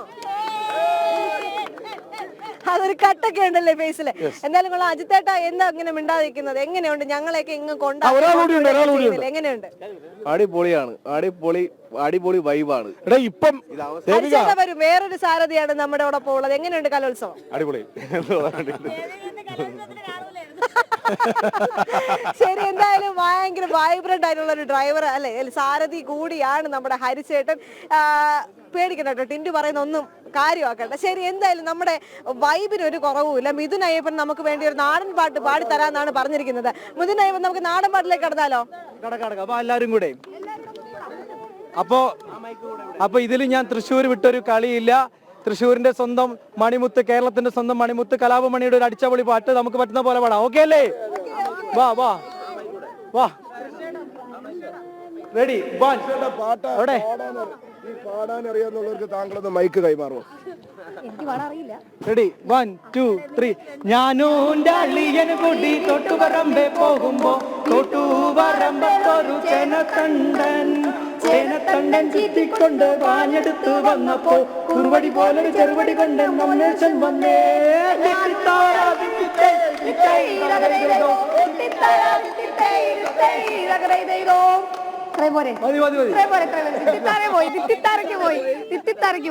സംഗതി ഒന്നും ശരിയായില്ല, എന്നാലും കുഴപ്പമില്ല. നാടൻ പാട്ട് കലാകാരൻ ഇതിനകത്ത് വേറെ ഉണ്ടോ? മനോജിന് നാടൻ പാട്ട് ആശാന്റെ ഒരു പാട്ട് കൂടി യാതൊരു തരം ബന്ധമില്ല, എന്നാലും പാട്ട് പാടാനല്ലേ? ശ്രീനന്ദ പാടും. കുച്ചിപ്പിടിയിൽ നമ്മുടെ അഞ്ജന ദാസ് കഥാപ്രസംഗത്തിൽ മത്സരിച്ചു എന്നുള്ളൊരു വിവരം എനിക്ക് കിട്ടിയിട്ടുണ്ട് ഈ 4 ദിവസത്തിനുള്ളിൽ. ശരി, അങ്ങനെ കഥാപ്രസംഗത്തിൽ പങ്കെടുത്തോ? കഥാപ്രസംഗത്തിലൊക്കെ ചെറിയ പ്രായത്തിൽ സബ് ജില്ലയിലാണ് പോയിട്ടുള്ളത്, അതൊക്കെ മറന്നുപോയി. ഇപ്പൊ കഥാപ്രസംഗം അവതരിപ്പിച്ചാല് തൊണ്ടേന്നതൊക്കെ ശരിയല്ല, അധിക പ്രസംഗമാണ്. ഒന്നാമത് ഞാൻ ആദ്യം മുതൽക്ക് ഞാൻ ഈ കലോത്സവ വേദിയിൽ ഒരു അധിക പ്രസംഗമാണ് ദേവി. നമുക്ക് ചെറിയൊരു അധിക പ്രസംഗം ആകാം. കലാഭവനിൽ പോയി ജോയിൻ ചെയ്യാൻ പറ്റും. കഥാപ്രസംഗമല്ല പ്രധാനം, നന്നായിട്ട് കൗണ്ടർ അടിക്കും. സത്യം, ചില കാര്യങ്ങളൊക്കെ പറയുന്ന കേട്ടാ നമ്മള് ഭയങ്കരമായിട്ട് ആർത്തിച്ചിരിച്ചു. പിന്നെ വളരെ നിഷ്കളങ്കമായ തമാശകളാണ് പറയാറുള്ളതെന്ന് തോന്നിയിട്ടുണ്ട്. കാരണം അത് പറയാൻ കൂടുതൽ യോഗ്യൻ മിഥുനാണ് തോന്നുന്നത്. ഇവർ തമ്മിലായിരുന്നു ഫൈറ്റ്. ഈ കലോത്സവത്തിൽ അഭിനയിച്ചും അല്ലാതെയും ഫൈറ്റ് ഇവർ തമ്മിലായിരുന്നു. ഈ കലോത്സവം കണ്ടെത്തിയ 2 താരങ്ങളാണ് ഞാനും ടിന്റു. അതെ കഴിഞ്ഞ കുറെ വർഷങ്ങളായിട്ട് റിപ്പോർട്ട് ചെയ്യാൻ പോകണം. ഈ കലോത്സവത്തിലാണ് അവനെ കണ്ടെത്തിയെന്നുള്ളതാണ് ഏറ്റവും പ്രധാനപ്പെട്ട കാര്യം.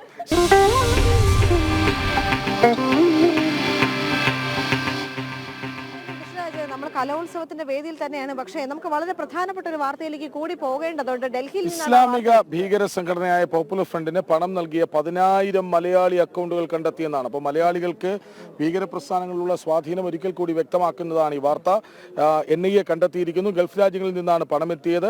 ഇന്ത്യയിലെത്തിയാൽ അറസ്റ്റ് ഉണ്ടാകുമെന്ന സാഹചര്യത്തിലാണ് അക്കൗണ്ട് ഉടമകൾ ഗൾഫ് രാജ്യങ്ങളിൽ തുടരുന്നത് എന്ന ഞെട്ടിപ്പിക്കുന്ന വാർത്ത. 10,000. കൃഷ്ണരാജ്, നമുക്കറിയാം ഈ സത്യസരണിയിലെ സംഭവം പോലും ഒരു പെട്ടെന്നൊരു ദിവസം ഈ ഒരു വിവരം പുറത്തേക്ക് വിടുമ്പോൾ മലയാളികളെല്ലാം ഞെട്ടുന്നൊരു സാഹചര്യം ഉണ്ടായിരുന്നു. നമ്മുടെ സർക്കാരും മുഖ്യമന്ത്രിയും എല്ലാം പറയുന്നത് എന്താണ്? കേരളത്തിൽ അത്തരത്തിലുള്ള ഭീകരവാദ പ്രവർത്തനങ്ങളൊന്നുമില്ല എന്ന് ആവർത്തിച്ച് പറയുന്നുണ്ട്. 10,000 പേരാണ് പണം ഭീകര സംഘടനയായ ഒന്നായിട്ട് ഇത്തരം കണ്ടെത്തലുകൾ കൂടി വരുന്നൊരു നിരോധിക്കപ്പെട്ട ഒരു പ്രസ്ഥാനത്തിന് 10,000 കിട്ടിയിരിക്കുന്നത് മലയാളികളുടെ അക്കൗണ്ടുകളിൽ നിന്നാണ് എന്നൊരു ഞെട്ടിപ്പിക്കുന്ന വിവരമാണ് ഈ ഒരു മണിക്കൂറിൽ വന്നുകൊണ്ടിരിക്കുന്നത്. സത്യസരണിയിലെ സംഭവവും നമുക്ക് ചെറുതായി കാണാൻ സാധിക്കില്ല. കേരളത്തിലെ മതപരിവർത്തന കേന്ദ്രമായി സത്യസരണി മാറി എന്നായിരുന്നു EDയുടെ കണ്ടെത്തൽ. മാത്രമല്ല, കേരളത്തിൽ ഇത്തരം ഭീകരവാദ പ്രവർത്തനങ്ങൾ വളരെ അധികം ഉണ്ട് എന്നൊരു കണ്ടെത്തൽ കൂടിയുണ്ട്. പക്ഷേ അതിന്റെ ഏറ്റവും ഒടുവിലത്തെ തെളിവാണ്. നമ്മൾ 1, 2, 3, 4, 10, 15 പേരിലേക്ക് മാത്രം ചുരുങ്ങിയിരുന്ന ഒന്നാണ്. ഇപ്പോൾ ഒന്ന് ആലോചിച്ച് നോക്കൂ. പോപ്പുലർ ഫ്രണ്ട് എന്ന ഭീകര സംഘടന, നിരോധിക്കപ്പെട്ട സംഘടനയ്ക്ക് 10,000 മലയാളികൾ ഗൾഫിലിരുന്ന് പണം അയച്ചു അവരെ വളർത്താൻ എന്നാണ് വാർത്ത. ഗൗതം അനന്തനാരായണൻ ഒപ്പം ചേരുന്നു. ഗൗതം, ഏറെ ഞെട്ടിപ്പിക്കുന്നുണ്ട് ഈ വാർത്ത, അല്ലെ?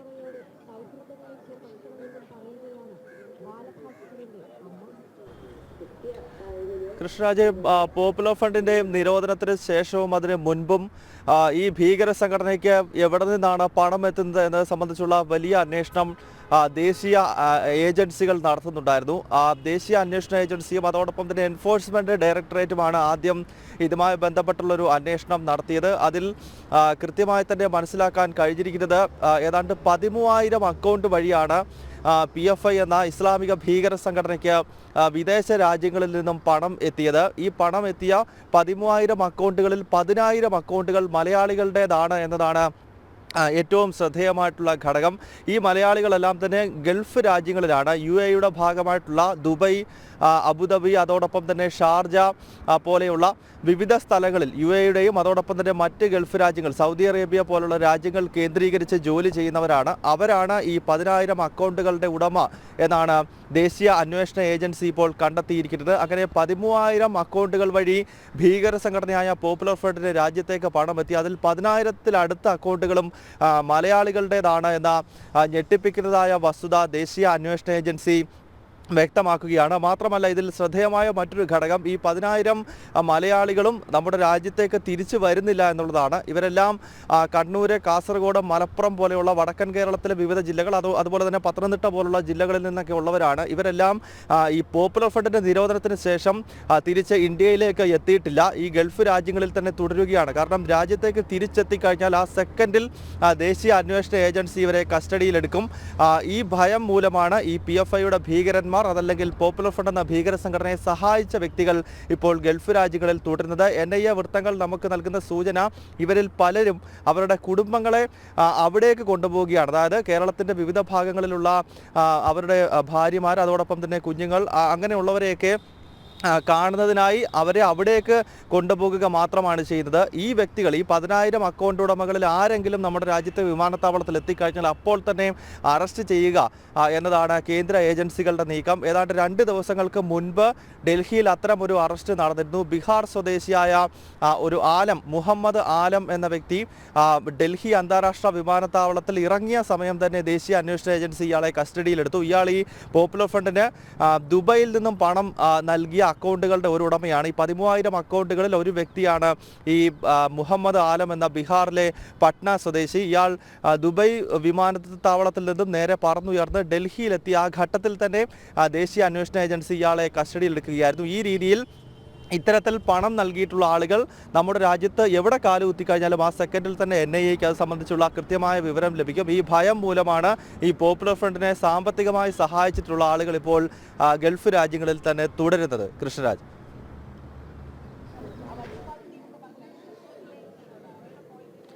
ഗൗതം, ഈ 10,000 മലയാളികളുടെ അക്കൗണ്ടിൽ നിന്ന് PFIക്ക് പണമെത്തി. അതായത് ഈ PFIയെ നിരോധിച്ച ശേഷവും അവിടെ തലപൊക്കാൻ ശ്രമിക്കുന്നുണ്ടെന്നാണോ നമുക്ക് മനസ്സിലാക്കേണ്ടത്? വേരറുത്ത ശേഷവും NIA അവരുടെ പ്രവർത്തനങ്ങൾ അറിയാൻ പിന്നാലെയുണ്ട് എന്നുകൂടി മനസ്സിലാക്കണ്ടേ?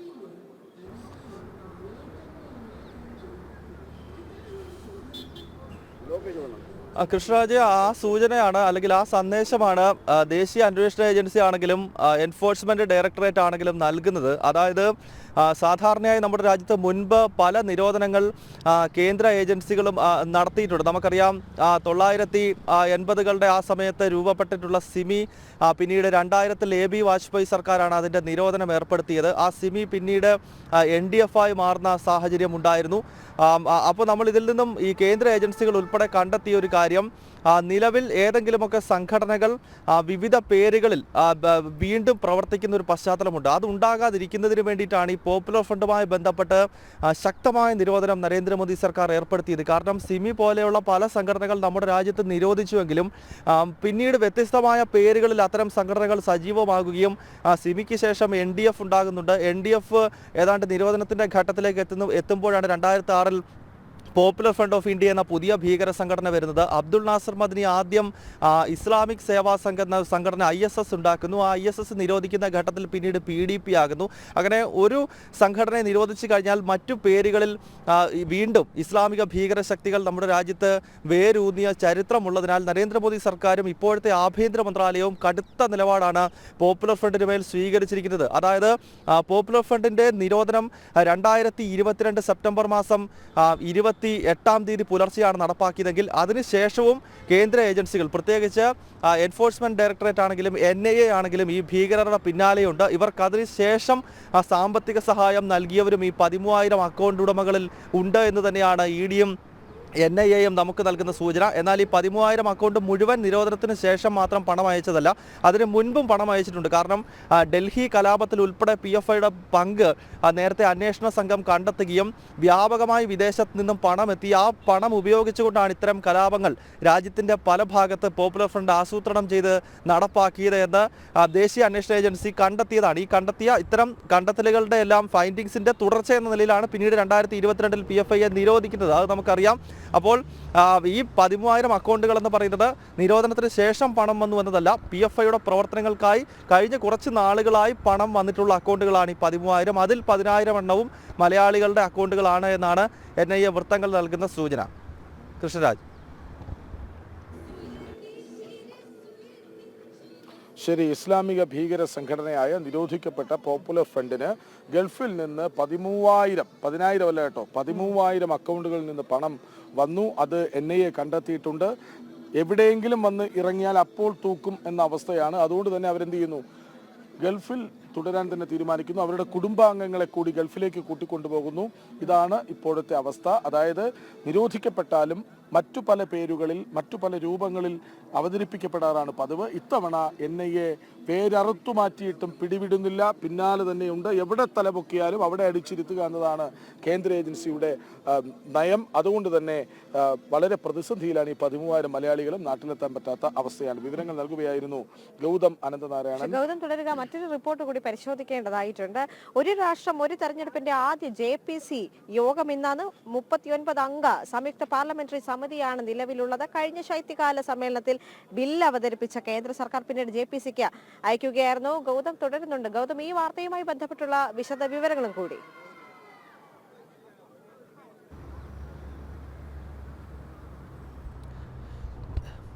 ദേവിക, കഴിഞ്ഞ പാർലമെന്റിന്റെ ശൈത്യകാല സമ്മേളനത്തിലാണ് ഈ ഒരു രാഷ്ട്രം ഒരു തെരഞ്ഞെടുപ്പുമായി ബന്ധപ്പെട്ടുള്ള സുപ്രധാനമായ 2 ബില്ലുകൾ കേന്ദ്രമന്ത്രി അവതരിപ്പിച്ചത്. നമുക്കറിയാം, അവതരിപ്പിക്കപ്പെട്ട ആ ബില്ലുമായി ബന്ധപ്പെട്ട് വലിയ തോതിലുള്ള ചർച്ചകൾ പിന്നീട് നടന്നിരുന്നു. അർജുൻ റാം മെഗ്വാളാണ് ലോക്സഭയിൽ ആ ബില്ല് അവതരിപ്പിക്കുന്നത്.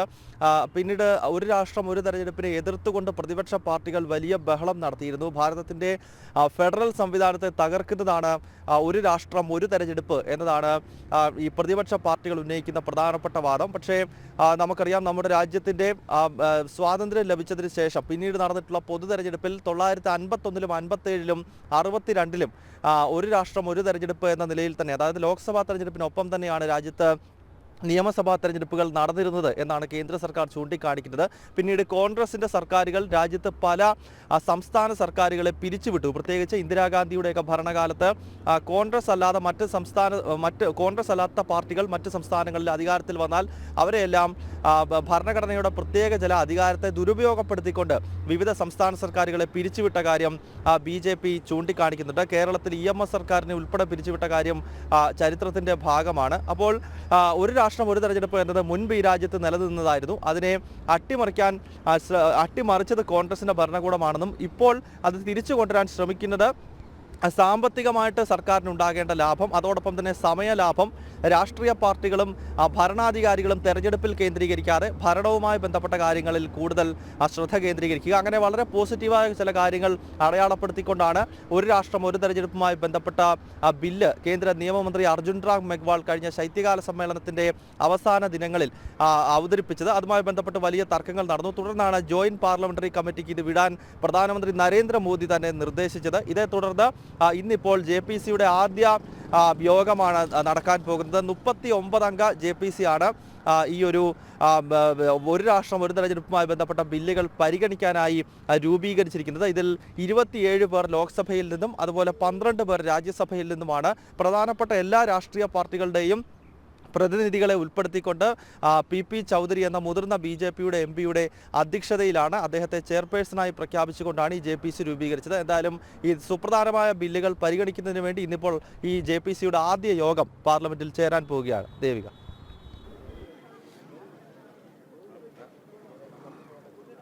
ശരി, ഒരു രാഷ്ട്രം ഒരു തെരഞ്ഞെടുപ്പിന്റെ ആദ്യ JPC യോഗം ഇന്ന് നടക്കും. വിവരങ്ങൾ നൽകുകയായിരുന്നു ഗൗതം അനന്തനാരായണൻ. നമുക്ക് മറ്റൊരു റിപ്പോർട്ടിലേക്ക് പോകാം എന്ന് തോന്നുന്നു. അതായത് തന്റെ വിരമിക്കൽ ജീവിതത്തെക്കുറിച്ച് മനസ്സ് തുറക്കുകയാണ് മുഖ്യ തെരഞ്ഞെടുപ്പ് കമ്മീഷണർ രാജീവ് കുമാർ. അതൊരു വ്യത്യസ്തതയാർന്ന ഒരു ജീവിതത്തിലേക്കാണ് അദ്ദേഹം മാറുന്നത് എന്ന് കൂടി നമ്മൾ ഓർക്കണം.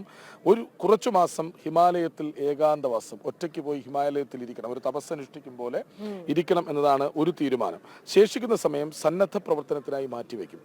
ഇക്കാര്യമാണ് അദ്ദേഹം മനസ്സ് തുറന്ന് പറയുന്നത്. നമുക്ക് ആ റിപ്പോർട്ടിലേക്ക് പോകാം. ഡൽഹി നിയമസഭാ തെരഞ്ഞെടുപ്പ് പ്രഖ്യാപനം മുഖ്യ തെരഞ്ഞെടുപ്പ് കമ്മീഷണർ എന്ന നിലയിൽ രാജീവ് കുമാറിന്റെ അവസാന വാർത്താ സമ്മേളനമായിരുന്നു.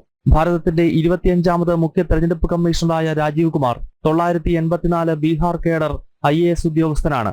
2020 മുഖ്യ തെരഞ്ഞെടുപ്പ് കമ്മീഷണറായ രാജീവ് കുമാർ 5 വർഷം പൂർത്തിയാക്കുന്നു. ഇതിനിടെ രാജ്യത്ത് ആകെയുള്ള 31 നിയമസഭകളിലേക്കും ഒരു ലോക്സഭാ തെരഞ്ഞെടുപ്പിനും നേതൃത്വം നൽകി. കോവിഡ് കാലത്തെ വോട്ടിംഗും ജമ്മു കശ്മീർ നിയമസഭാ തെരഞ്ഞെടുപ്പും തുടങ്ങി വലിയ വെല്ലുവിളികൾ രാജീവ് കുമാർ ഏറ്റെടുത്ത് ഭംഗിയായി നിറവേറ്റി. വിരമിക്കൽ ജീവിതം എങ്ങനെ ആസ്വദിക്കുമെന്ന ചോദ്യത്തിന് മറുപടി ഇതാണ്.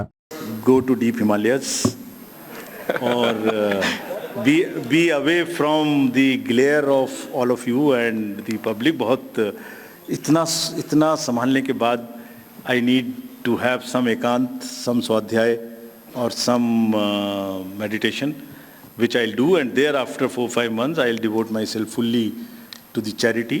कुछ मैं एक म्यूनिसिपल स्कूल से पढ़ा हूँ. मैंने 6th क्लास से ABCD पढ़ना शुरू किया है. वो अपना हाथ में एक टप्पर लेके पढ़ने जाते थे. 6th में छत भी नहीं थी स्कूल में, पेड़ के नीचे पढ़ते थे. So I want to, as a passion, go back to those roots, teach those children, look at their some kind of health or something for them. Voting മെഷീനിൽ അട്ടിമറിയുണ്ടെന്ന വാദം അടിസ്ഥാനരഹിതമെന്നും രാജീവ് കുമാർ പറഞ്ഞു. EVM മെഷീൻ കേസിൽ കോടതികൾ നടത്തിയിട്ടുള്ള നിരീക്ഷണങ്ങൾ ഉദ്ധരിച്ചായിരുന്നു പ്രതികരണം. ഇത്തരം ആരോപണങ്ങൾ വേദനിപ്പിച്ചെന്നും രാജീവ് കുമാർ വ്യക്തമാക്കി. ജനം, ഡൽഹി. നമ്മൾ നിൽക്കുന്ന സ്ഥലം ഒന്ന് പ്രേക്ഷകർക്ക് പ്രധാന വേദിയായ MT നിളയാണ്. MTയുടെ ഓർമ്മകൾ ഈ വേദിയിൽ ഉറങ്ങിക്കിടക്കുന്നു എന്ന് കൂടി പറയേണ്ടതുണ്ട്. ഓർമ്മകൾ ഉറങ്ങുന്ന ഈ വേദിക്ക്, അതായത് നമുക്ക് പിന്നിൽ കാണുന്ന ഈ വലിയ വേദിയിലാണ് വൈകിട്ട് സാംസ്കാരിക സമ്മേളനം നടക്കുക. പ്രതിപക്ഷ നേതാവ് VD സതീശൻ ഉദ്ഘാടനം ചെയ്യും. സിനിമാ താരങ്ങൾ ടൊവിനോ തോമസും ആസിഫ് അലിയും പങ്കെടുക്കും. ഈ വേദിയിൽ വെച്ചാകും സ്വർണ്ണക്കപ്പ് തൃശ്ശൂര്, കണ്ണൂർ, പാലക്കാട്, കോഴിക്കോട് അവരിൽ ആരെങ്കിലും ഒരാൾ ഏറ്റുവാങ്ങും എന്നാണ് ഒടുവിൽ മനസ്സിലാക്കാൻ സാധിക്കുന്നത്. തൃശ്ശൂർ നേരിയ 3 മണി എന്ന് പറയുമ്പോൾ മണിക്കൂറുകൾ മാത്രമാണ് ബാക്കി നിൽക്കുന്നത്. സ്വർണ്ണക്കപ്പ് ഇവിടെ ആഘോഷപൂർവ്വമായി എത്താൻ ഇപ്പോൾ ഈ കസേരകളെല്ലാം കാലിയായി കിടക്കുന്നുണ്ട് കൃഷ്ണൻ. പക്ഷെ അതൊന്നും കാര്യമാക്കണ്ട. കാരണം ഒരു ഉച്ചയ്ക്ക് ശേഷം ഇങ്ങോട്ടേക്ക് ഒരു തള്ളിക്കയറ്റം തന്നെ ഉണ്ടാകും. കാരണം പ്രതിപക്ഷ നേതാവുണ്ട്, മറ്റു മന്ത്രിമാരുണ്ടാകും, സിനിമാ താരങ്ങളുണ്ടാകും. ആ സ്വർണ്ണക്കപ്പ് വിജയികൾ ഏറ്റുവാങ്ങുന്നതിന് സാക്ഷ്യം വഹിക്കാൻ എല്ലാ കുട്ടികളും, മാതാപിതാക്കളും, മാധ്യമപ്രവർത്തകരും, അങ്ങനെ തിരുവനന്തപുരത്തുകാരും, അങ്ങനെ കലാ ആസ്വാദകരെല്ലാം ഇവിടെ ഉണ്ടാകും. അതായത് ഇതുവരെ ഇവിടേക്ക് വന്നു പോകാത്തവരെല്ലാം ഇന്ന് ടൊവിനോയും ആസിഫ് അലിയും പങ്കെടുക്കുന്ന ചടങ്ങിലേക്ക് എത്തണം. കുട്ടികൾ ആവേശത്തോടെ അവരെ സ്വീകരിക്കുന്നത് കാണണം, സ്വർണ്ണക്കപ്പ് ഏറ്റുവാങ്ങുന്നത് കാണണം. അവരുടെ ആഹ്ലാദം, ആഘോഷം, സന്തോഷമൊക്കെയും നിങ്ങൾ എല്ലാവരും വന്ന് നേരിട്ട് കാണണം. ഈ സദസ്സ് നിറയ്ക്കണം. അതാണ് ഞങ്ങൾക്ക് പ്രേക്ഷകരോട് അഭ്യർത്ഥിക്കാനുള്ളത്. തീർച്ചയായും. പക്ഷേ മറ്റു വാർത്തകളിലേക്ക് കൂടി പോവാം. നമുക്ക് ഡോക്ടർ വി നാരായണൻ ISROയുടെ പുതിയ ചെയർമാൻ ആകുമെന്നൊരു റിപ്പോർട്ടാണ് പ്രേക്ഷകരോട് ഈ ഒരു മണിക്കൂറിൽ പങ്കുവയ്ക്കാനുള്ളത്. നിലവിൽ LPSC മേധാവിയായ വി നാരായണൻ കന്യാകുമാരി സ്വദേശിയാണ്. നിലവിലെ ചെയർമാൻ ഡോക്ടർ S സോമനാഥ വിരമിക്കുന്നതിലാണ് നിയമനം ഉണ്ടായിരിക്കുന്നത്. 2 വർഷത്തേക്കാണ് നിയമനം. ജനുവരി 14 പുതിയ ചെയർമാൻ സ്ഥാനമേൽക്കും. ഐസൻ ജോസ് ചേരുന്നുണ്ട്. ഐസൻ, നമുക്കറിയാം ഡോക്ടർ S സോമനാഥ് എന്ന് പറയുമ്പോൾ നമുക്ക് എല്ലാവർക്കും ഒരു പ്രിയങ്കരനാണ്. മലയാളി കൂടിയായ ISRO ചെയർമാൻ ആയിരുന്നു. നമുക്ക് അഭിമാനമായിരുന്നു അദ്ദേഹത്തിന്റെ അദ്ദേഹത്തിന്റെ ഒരു ടേം എന്ന് പറയുന്നത്. ഐസൻ, എണ്ണി പറയേണ്ടി വരും നമ്മൾ നിന്നാൽ അല്ലെ. ഇന്ന് ഈ ഒരു ലൈവ് പോരാ എന്ന് തോന്നുന്നു. ISROയുടെ നേട്ടങ്ങൾ അദ്ദേഹത്തിന്റെ കാലഘട്ടത്തിൽ പറയാനാണെങ്കിൽ ഐസൻ വളരെ അധികം നേട്ടങ്ങൾ നമുക്ക് നേടിത്തന്ന ഒരു ചെയർമാൻ കൂടിയാണ് വിരമിക്കുന്നത്. പുതിയ ചെയർമാൻ വരുന്ന സന്തോഷവുമുണ്ട്. എന്തായാലും സംഭവ ബഹുലമായ ഒരു വർഷം തന്നെ ആയിരുന്നല്ലോ ISROയ്ക്ക് കടന്നുപോയത്. ഇസ്രോയെ സംബന്ധിച്ചിടത്തോളം, അല്ലെങ്കിൽ ISR ഇന്ത്യൻ സ്പേസ് റിസർച്ച് ഓർഗനൈസേഷനെ സംബന്ധിച്ചിടത്തോളം സംഭവബഹുലവും നേട്ടങ്ങളുടേതുമായിരുന്നു ഈ വർഷമല്ല ഈ ISRO ചെയർമാനായിരുന്ന ഡോക്ടർ S സോമനാഥിൻ്റെ കാലഘട്ടം എന്ന കാര്യത്തിൽ യാതൊരു തർക്കവുമില്ല. നമുക്കറിയാവുന്നതാണ്. ഏറെ പ്രസ്റ്റീജിയസ് ആയ, അല്ലെങ്കിൽ അഭിമാനമുയർത്തിയ ചന്ദ്രയാൻ, വളരെ കൃത്യമായി ചന്ദ്രയാൻ ലോഞ്ച് നടക്കുകയും അത് കൃത്യമായി അത് ചന്ദ്രനിൽ ചെന്നിറങ്ങുകയും ചെയ്തു. അന്ന് ആ ദിവസം, അതായത് ദേശീയ ബഹിരാകാശ ദിനമായി ആ ദിവസം നമ്മൾ ആഘോഷിക്കുകയും ചെയ്യുന്നു. അതായത് അത്രയും വലിയ രീതിയിലുള്ള നേട്ടങ്ങൾ ഉണ്ടാക്കിയ ഒരു വ്യക്തി. അദ്ദേഹത്തിൻ്റെ നേട്ടത്തിൻ്റെ കണക്കെടുത്താൽ ഏറ്റവും പ്രധാനം ദേശീയ ബഹിരാകാശ ദിനം, അല്ലെങ്കിൽ രാജ്യത്തിൻ്റെ ബഹിരാകാശ ദിനമായി, സ്പേസ് ഡേ ആയി തീരുമാനിക്കപ്പെട്ട ദിവസം അദ്ദേഹത്തിൻ്റെ പ്രവർത്തനത്തിൽ നിന്നുണ്ടായതാണ്. ചരിത്രത്തിൽ രേഖപ്പെടുത്തിയ സംഭവങ്ങളാണിതൊക്കെ. അത്തരത്തിൽ നിരവധിയായ കാര്യങ്ങൾ, അത് വിവിധങ്ങളായ സാറ്റലൈറ്റുകളുടെ ലോഞ്ച്, അതുപോലെ തന്നെ ഈ മനുഷ്യനെ ബഹിരാകാശത്തേക്ക് അയക്കുന്നതിനുള്ള നീക്കങ്ങൾ, അതുപോലെ തന്നെ സ്പേസ് സ്റ്റേഷൻ സ്ഥാപിക്കുന്നതിനുള്ള നീക്കങ്ങൾ, അത്തരത്തിൽ നിരവധിയായ കാര്യങ്ങൾ ചെയ്ത ഒരു ചരിത്രമാണ് അദ്ദേഹത്തിനുള്ളത്. സ്വാഭാവികമായും നമുക്കറിയാം, ഇവരെല്ലാം തന്നെ ഇപ്പോൾ ഈ പുതിയ ഡയറക്ടറായി വരുന്നതും ലിക്വിഡ് പ്രൊപ്പൽഷൻ സിസ്റ്റം സെൻറ്ററിലെ, അതായത് ഈ പ്രൊപ്പൽഷനുമായി ബന്ധപ്പെട്ട് പഠിക്കുന്ന, റോക്കറ്റുകളുടെ സാങ്കേതികവിദ്യ പഠിക്കുന്ന, അല്ലെങ്കിൽ അതിൽ എക്സ്പെർട്ടൈസ് ചെയ്യുന്നവരാണ് ചെയർമാനായി വീണ്ടും വന്നിരിക്കുന്നത്. നമുക്കറിയാവുന്നതാണ്, ലിക്വിഡ് പ്രൊപ്പൽഷൻ സിസ്റ്റം സെൻറ്ററിൻ്റെ ഡയറക്ടറായ വി നാരായണനാണ്. അദ്ദേഹം നേരത്തെ പറഞ്ഞത് പറഞ്ഞതുപോലെ കന്യാകുമാരി സ്വദേശിയാണ്. അദ്ദേഹത്തിനും വലിയ നേട്ടങ്ങളുടെ കണക്കുകൾ, വലിയ നേട്ടങ്ങളുടെ ലിസ്റ്റ് അദ്ദേഹത്തിൻ്റെ ജീവിതത്തിലുണ്ട് എന്നതാണ് ഏറെ സന്തോഷം നൽകുന്നൊരു കാര്യം. നമുക്കറിയാവുന്നതാണ് ഓഗ്മെൻറ്റഡ് സാറ്റലൈറ്റ് ലോഞ്ച് വെഹിക്കിൾ, അതുപോലെ തന്നെ PSLV നമുക്ക് ഏറ്റവും പ്രസ്റ്റീജിയസ് ആയ റോക്കറ്റാണ്. അതുപോലെ തന്നെ GSLV, അതായത് മാർക്ക് 3 GSLV, ചന്ദ്രയാനൊക്കെ അത്തരത്തിലുള്ള റോക്കറ്റുകളായിരുന്നു. അത്തരത്തിലുള്ള വലിയ ലോഡുകൾ വഹിക്കാവുന്ന റോക്കറ്റുകൾ, അതുപോലെ തന്നെ പോളാർ സ്പേസ് ലോഞ്ച് നടത്തുന്ന PSLV, സ്പെസിഫൈഡ് ആയ ലോഞ്ച് ടാർഗറ്റുള്ള അത്തരത്തിലുള്ള റോക്കറ്റുകൾ, അത്തരത്തിൽ റോക്കറ്റ് സാങ്കേതിക വിദ്യയുടെ എല്ലാ ഘട്ടങ്ങളിലും കൃത്യമായൊരു സാന്നിധ്യം അറിയിച്ച അല്ലെങ്കിൽ ശക്തമായൊരു ഇടപെടൽ നടത്തിയ ഒരു വ്യക്തി കൂടിയായിരുന്നു അദ്ദേഹം. മാത്രമല്ല കുറേ കൂടി സാങ്കേതികമായ, അതായത് എബിലിറ്റി നോസിൽ സംവിധാനം, അതായത് നിരവധിയായ റോക്കറ്റ് സാങ്കേതിക വിദ്യയുമായി ബന്ധപ്പെട്ട് റോക്കറ്റിൻ്റെ ഗതി നിർണ്ണയിക്കുന്നതിനും ഗതി കൃത്യമായി കൊണ്ടുപോകുന്നതിനുമുള്ള നോസിലുകൾ നിർമ്മിക്കുന്നതിനുള്ള ഗവേഷണങ്ങളെല്ലാം തന്നെ അദ്ദേഹത്തിൻ്റെ കാലഘട്ടത്തിലാണ് നടന്നത്. ഇന്ന് ലഭ്യമായിരിക്കുന്ന, അതായത് ഭാരതത്തിൻ്റെ റോക്കറ്റ് സാങ്കേതിക വിദ്യയിൽ ഏറ്റവും വലിയ നേട്ടങ്ങളുണ്ടാക്കിയ മറ്റൊരു വ്യക്തി കൂടി ഇപ്പോൾ ISRO ചെയർമാൻ സ്ഥാനത്തേക്ക് എത്തുന്നു. ISRO ചെയർമാൻ എന്ന് പറയുമ്പോൾ ഭാരതത്തിൻ്റെ സ്പേസ് കമ്മീഷൻ ചെയർമാനും അതുപോലെ തന്നെ ഭാരതത്തിൻ്റെ സ്പേസ് ഡിപ്പാർട്ട്മെൻറ്റ് സെക്രട്ടറി കൂടിയാണ്. ഈ 3 പദവികളിലേക്കാണ് ISRO ചെയർമാൻ നിയമനം നടക്കുമ്പോൾ ഒരേ സമയം നടക്കുക. ഇന്നലെ നടന്ന ക്യാബിനറ്റ് കമ്മിറ്റി അദ്ദേഹത്തിൻ്റെ നിയമനം അംഗീകരിക്കുകയും ചെയ്തു.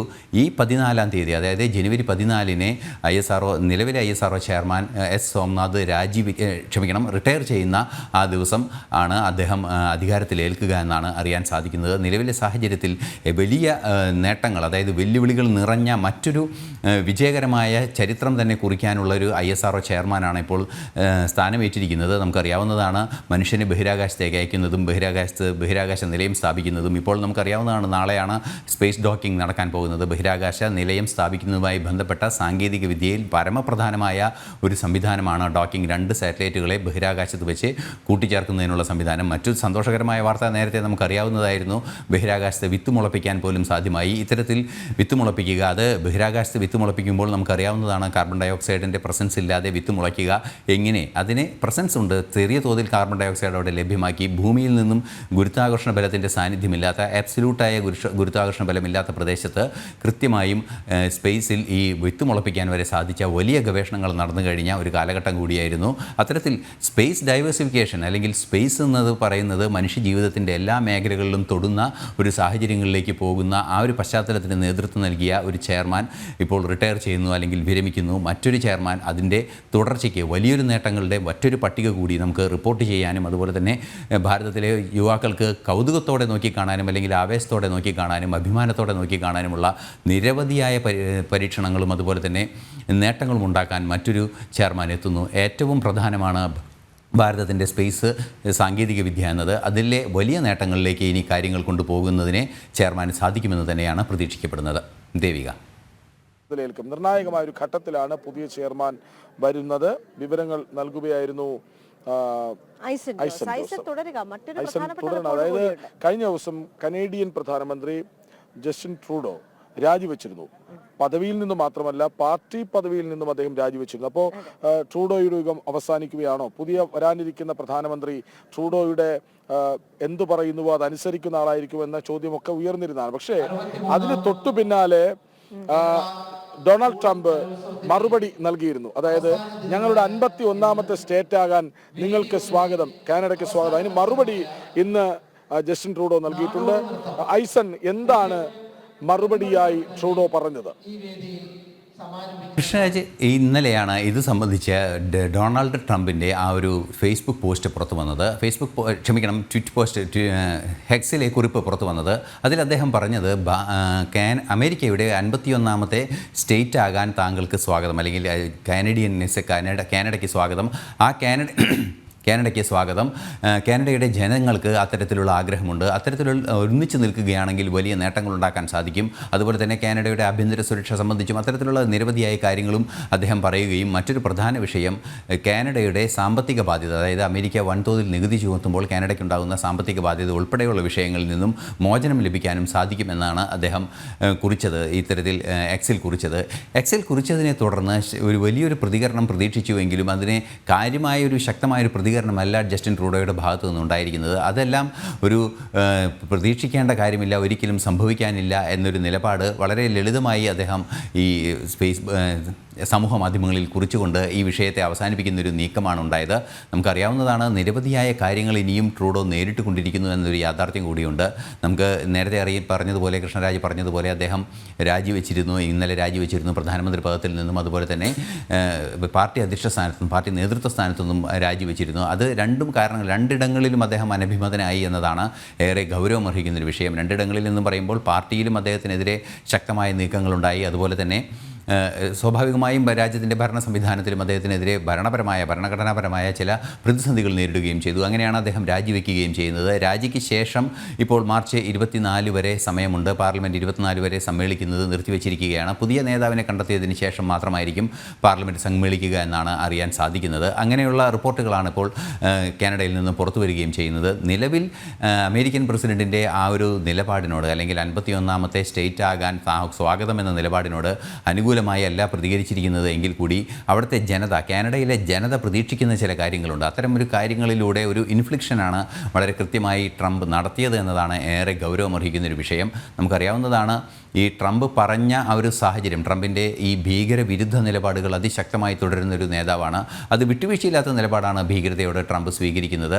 അത് അദ്ദേഹം തെരഞ്ഞെടുപ്പ് പ്രചരണ വേളയിലും തെരഞ്ഞെടുക്കപ്പെട്ടതിന് ശേഷവും ഇനിയിപ്പോൾ ഭരണത്തിലെത്തുമ്പോൾ ചെയ്യാനിരിക്കുന്ന നടപടികളുടെ കാര്യത്തിലും ആ ഒരു ആശയം നമുക്ക് കാണാൻ സാധിച്ചിരുന്നു. അതുകൊണ്ട് തന്നെ ശക്തമായ നടപടികൾ ഭീകരതയ്ക്കെതിരെ എടുക്കുമെന്ന് പറയുമ്പോൾ ഖാലിസ്ഥാൻവാദികളുടെ പ്രശ്നം നേരിടുന്ന കനേഡിയൻ സമൂഹം, അവിടുത്തെ യുവാക്കൾ, എതിർപ്പുള്ള യുവാക്കൾ, അവരെയെല്ലാം തന്നെ ഒരേപോലെ സ്വാധീനിക്കുക എന്ന ലക്ഷ്യത്തോടെയാണ് അദ്ദേഹം ഈ വാക്കുകൾ കൃത്യമായി പറഞ്ഞിരിക്കുന്നത്. അതൊരു പ്രഭാഷണത്തിലോ അത്തരത്തിലൊന്നും പറയാതെ ഒരു പോസ്റ്റ്, സമൂഹ മാധ്യമങ്ങളിൽ ഒരു പോസ്റ്റായി അദ്ദേഹം അത് അവതരിപ്പിക്കുകയായിരുന്നു. പ്രഭാഷണങ്ങളിലും മറ്റും അങ്ങനെയുള്ള കാര്യങ്ങളിലൊക്കെ അതേക്കുറിച്ച് പ്രതികരിച്ചുവെങ്കിൽ കൂടി ആദ്യം അത്തരത്തിൽ അവതരിപ്പിച്ച് കൃത്യമായി യുവാക്കളിലേക്ക് എത്തുക, കാനഡയിലെ യുവാക്കളിലേക്ക്, അതായത് കാനഡയുടെ സർക്കാരിൻ്റെ ഈ പ്രീണന രാഷ്ട്രീയം, അതായത് വോട്ട് ബാങ്കിന് വേണ്ടി ചില പ്രീണന നിലപാടുകൾ സ്വീകരിക്കുന്നു, അത് ഖാലിസ്ഥാൻവാദികൾക്ക് അനുകൂലമാകുന്നു, അത്തരത്തിലുള്ള പ്രശ്നങ്ങൾ മൂലം തങ്ങളെ തന്നെ അത് ബാധിക്കുന്നൊരു സാഹചര്യം ഉണ്ടാകുന്നു എന്ന ഒരു അരക്ഷിത ബോധം കാനഡയിലെ യുവാക്കൾക്കിടയിലുണ്ട് എന്ന റിപ്പോർട്ടുകളെല്ലാം തന്നെ പുറത്തു വന്നിരുന്നു. ആ ഒരു സാഹചര്യം കൃത്യമായി മുതലെടുക്കാനുള്ള ഒരു രാഷ്ട്രീയ നീക്കം തന്നെയാണ് ട്രംപ് നടത്തിയിരിക്കുന്നത് എന്നാണ് കൃത്യമായും രാഷ്ട്രീയ നിരീക്ഷകരെല്ലാം തന്നെ പറയുന്നത്. ഇത് സംബന്ധിച്ച് ഔദ്യോഗികമായൊരു വിശദീകരണം ട്രംപിൻ്റെ ഭാഗത്തു നിന്ന് ഇന്ന ടാർഗറ്റിലേക്കാണ് ഞങ്ങൾ ശ്രമിക്കുന്നത് എന്നൊന്നും വന്നില്ലെങ്കിലും കൃത്യമായ മറുപടി അല്ലെങ്കിൽ ഒരു നീക്കം അദ്ദേഹത്തിൻ്റെ ഭാഗത്തു നിന്ന് ഉണ്ടായിരിക്കുന്നു എന്നതാണ് യാഥാർത്ഥ്യം.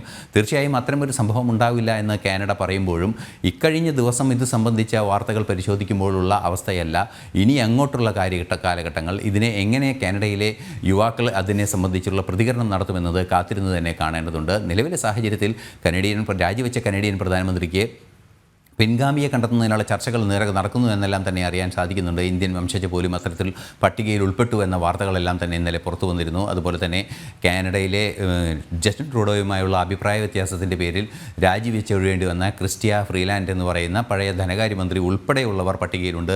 ഭാരതവംശയായ അനിതയുണ്ട്. അത്തരത്തിലുള്ള വിവരങ്ങളെല്ലാം തന്നെ പുറത്തു വരുന്നുണ്ട് എങ്കിൽ കൂടി കുറച്ചുകൂടി കാത്തിരിക്കേണ്ടി വരും ഒരു മെച്യൂർഡായ മറുപടി ഇത് സംബന്ധിച്ച് ലഭിക്കാൻ എന്നതാണ് മനസ്സിലാക്കാൻ സാധിക്കുന്നത്. കൃഷ്ണരാജ്. ഐസൻ ജോസാണ് വിവരങ്ങൾ നൽകിയത്. ജസ്റ്റിൻ ട്രൂഡോ മറുപടിയുമായി വരുന്നു. ഡൊണാൾഡ് ട്രംപ് പറഞ്ഞ 51ാമത്തെ സ്റ്റേറ്റ് ആകാൻ ഞങ്ങൾക്ക് മനസ്സില്ല എന്ന് മറുപടി പറയുകയാണ് ട്രൂഡോ. പക്ഷേ ട്രൂഡോ വലിയ പ്രതിരോധത്തിലാണെന്നാണ് ഐസൻ ജോസ് പറയുന്നതിലൂടെ മനസ്സിലാക്കേണ്ടത്. കാരണം ട്രൂഡോയുടെ പദവി പോയി, പാർട്ടിക്കുള്ളിലെ പദവിയും പോയിരിക്കുന്നു. സ്വാഭാവികമായും പാർട്ടിക്കുള്ളിൽ വിരുദ്ധ ശക്തികൾ ട്രൂഡോയ്ക്ക് എതിരായ ഒരു സമയമായി ഇതിനെ ഉപയോഗപ്പെടുത്തും. അങ്ങനെയെങ്കിൽ മാർച്ച് ആകും എന്നാണ് മനസ്സിലാക്കുന്നത്. ട്രൂഡോയ്ക്ക് പകരക്കാരൻ ആര് എന്ന ചോദ്യത്തിന് ഉത്തരം കിട്ടണം.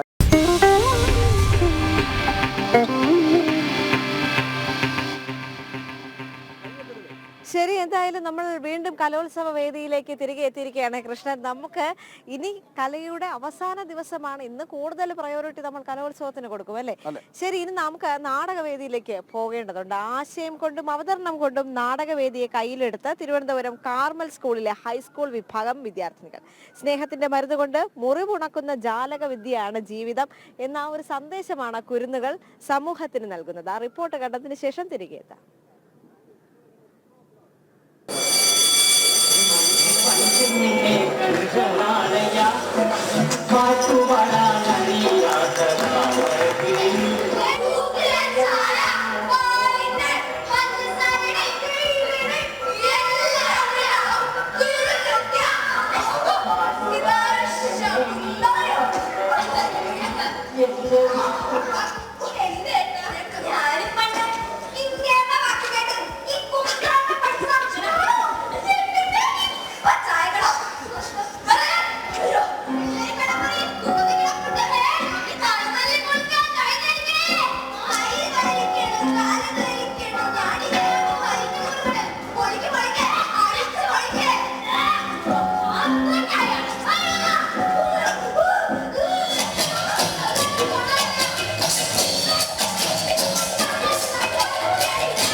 എന്തും അളന്നു കൊടുത്താലേ അത് സന്തോഷപൂർണ്ണമായിട്ട് മുന്നോട്ട് പോകാൻ പറ്റുള്ളൂ. അതിന് സ്നേഹമാണെങ്കിലും ദുഃഖമാണെങ്കിലും എന്ത് വികാരമാണെങ്കിലും. 63ാമത് സംസ്ഥാന സ്കൂൾ കലോത്സവ മേളയിൽ എന്നെ വളരെ ആകർഷിച്ചൊരു നാടകമുണ്ട്. തിരുവനന്തപുരം കാർമൽ സ്കൂളിലെ വിദ്യാർത്ഥികൾ അവതരിപ്പിച്ച അളവ്. അതിൽ ഏറ്റവും പ്രധാനപ്പെട്ട കാര്യം അതിൻ്റെ ഒരു കണ്ടന്റിന് പുറമെ അവർ ആ പ്രോപ്പർട്ടി ഉപയോഗിച്ചിരിക്കുന്നതാണ്. ഓരോന്നും ഓരോ ലൊക്കേഷനായിട്ട് നമുക്കത് ഫീൽ ചെയ്യും. കാരണം ഓരോ സിനിമ കാണുന്ന പോലെ ഒരു സിംഗിൾ പ്രോപ്പർട്ടിയിൽ അല്ലെങ്കിൽ ഒരു ഒറ്റ പ്രോപ്പർട്ടി ഉപയോഗിച്ചുകൊണ്ട് പല ഇടങ്ങളെ വളരെ മനോഹരമായ രീതിയിൽ അവർ ചെയ്ത് കാണിച്ചു. അതോടൊപ്പം തന്നെ അവരുടെ നാടകം ഒരു വലിയൊരു സന്ദേശവും നൽകുന്നുണ്ട്. അപ്പോൾ നമുക്ക് ആ കാർമൽ സ്കൂളിലെ വിദ്യാർത്ഥികളെ പരിചയപ്പെടാം, അവിടെ എക്സ്പീരിയൻസ് പരിചയപ്പെടാം. എങ്ങനെയാണ് നിങ്ങൾ ഈ ഒരു കണ്ടന്റിലേക്ക് എത്തിയത്, അല്ലെങ്കിൽ എങ്ങനെയാണ് നിങ്ങൾക്ക് ഈ ഒരു ആശയം മുന്നോട്ട് വെക്കാനുള്ളൊരു ഇതുണ്ടായത്, അത് ആരാണ് സഹായിച്ചത്? ഫസ്റ്റ് ഓഫ് ഓൾ മാം പറഞ്ഞ പ്രോപ്പർട്ടിയുടെ കാര്യം അത് നല്ല ഭംഗിയായിട്ട് ചെയ്തത് അപർണ, ഫിയോണയാണ്. ഇവരാണ് ബാക്ക്ഗ്രൗണ്ടായിട്ട് നിന്നത്, പിന്നണിയായിട്ട് നിന്നത്. ഇവരാണ് അത് എന്താ പറയുക, അത് പക്കം ഒരു മെഷീൻ മൂവ് ചെയ്യുന്ന പോലെയാണ് മൂവ് ചെയ്തത്. പക്ഷെ അതിൻ്റെ അകത്ത് ആ ചൂടിൽ അത്രയും കഷ്ടപ്പെട്ടാണ് അവർ മൂവ് ചെയ്തത്. ആ ഒരു കഷ്ടപ്പാടൊന്നും ഓഡിയൻസിന് ഫീൽ ചെയ്യിക്കാണ്ട് അത് നല്ല ഗംഭീരമായിട്ട് അപർണയും ഫിയോണയും അവരാണ് ചെയ്തത്. മ്യൂസിക് ഇട്ടത് നികിതയാണ്. അപ്പോൾ അതാണ് ആ മാം പറഞ്ഞ ഒരു സിനിമ കാണുന്ന വിഷ്വൽ. ഇപ്പോൾ നമ്മുടെ നാടകം ചെയ്തിരിക്കുന്നത് ഇതിൻ്റെ ഡയറക്ഷൻ ആയാലും കൊറിയോ ആയാലും ജിനേഷ് അമ്പലൂർ സാറാണ്. അതിൻ്റെ മ്യൂസിക് വന്നിട്ട് മിഥുൻ സാറാണ്. അപ്പോൾ നമ്മുടെ എല്ലാവരുടെയും ഒരു ഒത്തൊരുമ അല്ലെങ്കിൽ നമ്മുടെ ഒരു ടീം വർക്കാണ് ഇന്ന് നമ്മുടെ ഇവിടെ ടാഗോർ തിയേറ്ററിൽ നടന്ന നമ്മുടെ നാടകത്തിൻ്റെ വിജയം എന്ന് പറയുന്നത്. നമ്മൾ ഓരോരുത്തരും നമ്മുടെ ആ ഒരു ക്യാരക്ടർ അല്ലെങ്കിൽ നമ്മൾ ചെയ്യേണ്ട ജോലി അതിൻ്റെ പൂർണ്ണതയിൽ എത്തിക്കാൻ നമുക്ക് ഓരോരുത്തർക്കും സാധിച്ചു. അതുപോലെ ബാക്ക്ഗ്രൗണ്ടേഴ്സ് ആയാലും ആ സെറ്റൊക്കെ ആ സ്ഥലത്ത് കുറച്ച് സ്ലിപ്പറി ആയിട്ട് പോലും നന്നായിട്ട് അവർ ആ മൂവ്മെൻ്റ് ഒക്കെ ചെയ്തിട്ടുണ്ടായിരുന്നു. അതുപോലെ നികിതയുടെ ഫസ്റ്റ് ഇയർ ആണ്, എന്നിട്ടും മ്യൂസിക് നല്ല അടിപൊളിയായിട്ട് നികിത ചെയ്തു. ഇപ്പം നമ്മൾ ആക്ടേഴ്സ് ആയാലും നമ്മൾ നല്ല രീതിയിൽ തന്നെ നമ്മുടെ ബെസ്റ്റ് ചെയ്തിട്ടുണ്ടായിരുന്നു. പിന്നെ നാടകം പറഞ്ഞു വെക്കുന്നതെന്ന് പറഞ്ഞാൽ ജീവിതത്തിൽ എല്ലാത്തിനും ഒരളവുണ്ട്. ഓരോന്നും നമ്മളിപ്പം ഓരോ മരമായാലും ഇപ്പം നമ്മൾ രാവിലെ പല്ലിയൊക്കെ എടുക്കുന്ന ടൂത്ത് പേസ്റ്റ് ഇടുമ്പം പോലും ഒരളവുണ്ട്. അപ്പോൾ എല്ലാം നമ്മൾ ആ അളവിൽ കൊണ്ടുപോകണം, എന്നാലേ നമ്മുടെ ജീവിതം വിജയപൂർണ്ണമാവുള്ളൂ. അപ്പം അതിലൊരു അളവിൻ്റെ ഒരു പാളിച്ച വന്നാൽ ആ അളവൊന്ന് തെറ്റിപ്പോയാൽ അത് ഫുള്ള് നമ്മുടെ ജീവിതത്തിന് അടിത്തറ തന്നെ തെറ്റിപ്പോവും. അതുകൊണ്ട് നമ്മൾ നമ്മുടെ ജീവിതം പണിയുമ്പോൾ ഒരു അടിത്തറ വേണം. ആ അടിത്തറ സ്നേഹത്തിൻ്റെയും മനുഷ്യത്വത്തിൻ്റെയും അതുപോലെ തന്നെ വിശ്വാസത്തിൻ്റെയും ഒക്കെ ആയിരിക്കണം. അത് കറക്റ്റ് അളവിൽ പാകത്തിന് ചേർക്കുമ്പോഴൊരു നല്ലൊരു ജീവിതം ഉണ്ടാവത്തുള്ളൂ. പ്രോപ്പർട്ടിയുടെ കാര്യം പറഞ്ഞാൽ വളരെ മനോഹരമായിട്ട് വളരെ ഭംഗിയായിട്ട് എനിക്ക് തോന്നുന്നു. നിങ്ങൾ അവിടെ ഒരു പാലം ചെയ്തു, ടൈപ്പ് റൈറ്റിംഗ് ഇൻസ്റ്റിറ്റ്യൂട്ട് ചെയ്തു, ചായക്കട ചെയ്തു, തട്ടുകട ചെയ്തു, ഈവൻ ഒരു ക്ലോസറ്റ് വരെ നിങ്ങളവിടെ പ്രിപ്പയർ ചെയ്തു. അത് നിങ്ങൾ ആ ഒരു സിംഗിൾ ഫ്രെയിമിൽ എല്ലാം എനിക്ക് ഭയങ്കര ഞാൻ പറഞ്ഞേ, എനിക്കത് ഇടയ്ക്ക് നിങ്ങളുടെ ഈ ഗൗരിയുടെയും ഭാനുവിൻ്റെയും സുരേഷിൻ്റെയും ഒരു പ്രണയം ഉണ്ടല്ലോ, ആ പാലത്തിൽ ഇങ്ങനെ കിടന്നിട്ടുള്ള എനിക്കതിലൊരു തമിഴ് പാട്ടൊക്കെയാണ് ഓർമ്മ വന്നത്. അപ്പോൾ വളരെ മനോഹരമായിട്ടാണ് ആ പ്രോപ്പർട്ടി കൈകാര്യം ചെയ്തത്. അപ്പോൾ ആ പ്രോപ്പർട്ടി അങ്ങനെ ചെയ്യാൻ അല്ലെങ്കിൽ ഞാൻ പറഞ്ഞില്ലേ ഭയങ്കര ക്രിയേറ്റീവായിട്ടുണ്ട്. അപ്പോൾ അതിൻ്റെ ഒരു എക്സ്പീരിയൻസ് കൂടെ ഒന്ന് പറയാം. പ്രോപ്പർട്ടി ചെയ്തത് സാറാണ്, പക്ഷെ നമ്മൾ ബാക്ക്ഗ്രൗണ്ടേഴ്സാണ് അത് ഫുള്ളും നോക്കി നടത്തിയത്. ക്ലോസറ്റ് ആയാലും എല്ലായാലും ബാക്ക്ഗ്രൗണ്ടേഴ്സാണ് എടുത്തു വെച്ചതൊക്കെ ചെയ്തത്. ഞാൻ ആക്ച്വലി ആ ഒരു ബോക്സ് പോലെ ഇരിക്കുന്ന അതിൻ്റെ അകത്തായിരുന്നു. അത് ഇരുട്ടാണ്, നാടകം തീരണ വരെ അതിനകത്തായിരുന്നു. ഒരാളെയും കാണാനും പറ്റൂല. നമ്മൾ താഴെ മാർക്കിങ്സ് ഉണ്ട്, അത് വെച്ചാണ് നമ്മൾ കണ്ട് ചെയ്യണത്. അല്ലാതെ ഞാൻ ഇവരഭിനയം സത്യം പറഞ്ഞാൽ ഇതുവരെ കണ്ടിട്ടില്ല. ഇപ്പോഴും ആ കൂട്ടിനകത്താണ്ട് ഇതുവരെ ഞാൻ ഇവരഭിനയം കണ്ടിട്ടില്ല. നല്ലൊരു എക്സ്പീരിയൻസ് ആയിരുന്നു. അവർ സൂചിപ്പിച്ചതുപോലെ തന്നെ ഞാൻ ഉൾപ്പെടെയുള്ള പ്രേക്ഷകർക്ക് വലിയൊരു എക്സ്പീരിയൻസ് അവർക്ക് നൽകാൻ പറ്റി. കാരണം ഓരോ പ്രോപ്പർട്ടി എന്ന് പറയാൻ ഓരോ സിനിമ കണ്ട പോലെയായിരുന്നു എനിക്കത്. കാരണം വളരെ മനോഹരമായിട്ട് പ്രോപ്പർട്ടി കൈകാര്യം ചെയ്തു. പിന്നീട് എന്ന് പറയുന്നത് നമ്മുടെ ജീവിതത്തിൽ നമ്മുടെ ഭൂതകാലം, നമ്മൾ കടന്നു പോകുന്ന ഭൂതകാലങ്ങളിൽ നമ്മൾ ചെയ്യുന്ന പിഴവുകളാണ് നമ്മൾ പിന്നീട് അത് നമുക്ക് പ്രതികൂലമായിട്ട് ബാധിക്കുന്നത്. അപ്പോൾ സ്നേഹം കൊണ്ട് തിരുത്തപ്പെടുന്നതൊക്കെ തിരുത്തപ്പെടണമെന്നും അവർ പറയുന്നുണ്ട്. അതായത് അതിലെ മെയിൻ ക്യാരക്ടറിൻ്റെ അമ്മ പറയുന്നുണ്ട്, ഈ മുറിവേറ്റെടുത്ത് നമുക്ക് സ്നേഹം കൊണ്ട് അതിനെ ചികിത്സിക്കാമെന്ന്. അപ്പോൾ സ്നേഹം കൊണ്ട് ചികിത്സിക്കപ്പെടട്ടെ, എല്ലായിടത്തും സ്നേഹം കൊണ്ട് സമാധാനം ഉണ്ടാകട്ടെ. ക്യാമറമാൻ രഞ്ജിത് മോഹനോടൊപ്പം ടിൻഡു ദാസ്, ജനം, തിരുവനന്തപുരം. ശരി കൃഷ്ണൻ, ഒരാൾ ഇവിടെ പായൊക്കെ വിരിച്ചിരിക്കുന്നുണ്ട്. അത് ആരാണെന്ന് നമുക്ക് അറിയേണ്ടതുണ്ട്. കയ്യിൽ ഒരു വാദ്യ ഉപകരണവും കൂടിയുണ്ട്. ആൾ വളരെ സൈലന്റ് ആയിട്ടിരിക്കുകയാണ്. പക്ഷേ ആളത്ര അല്ലേ ചില്ലറക്കാരിയൊന്നുമല്ല.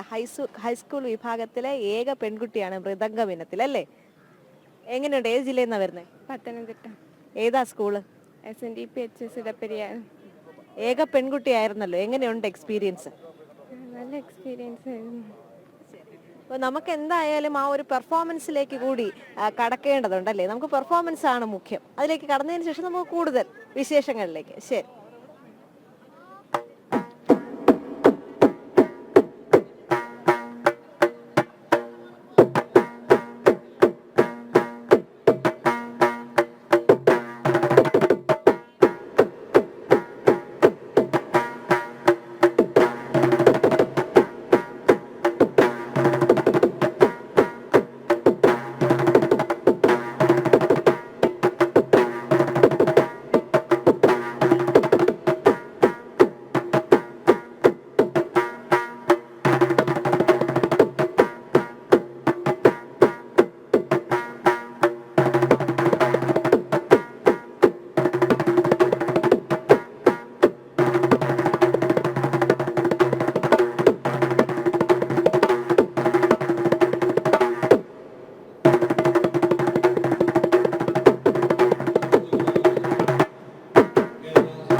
ഒന്ന് എഴുന്നേക്കാവോ?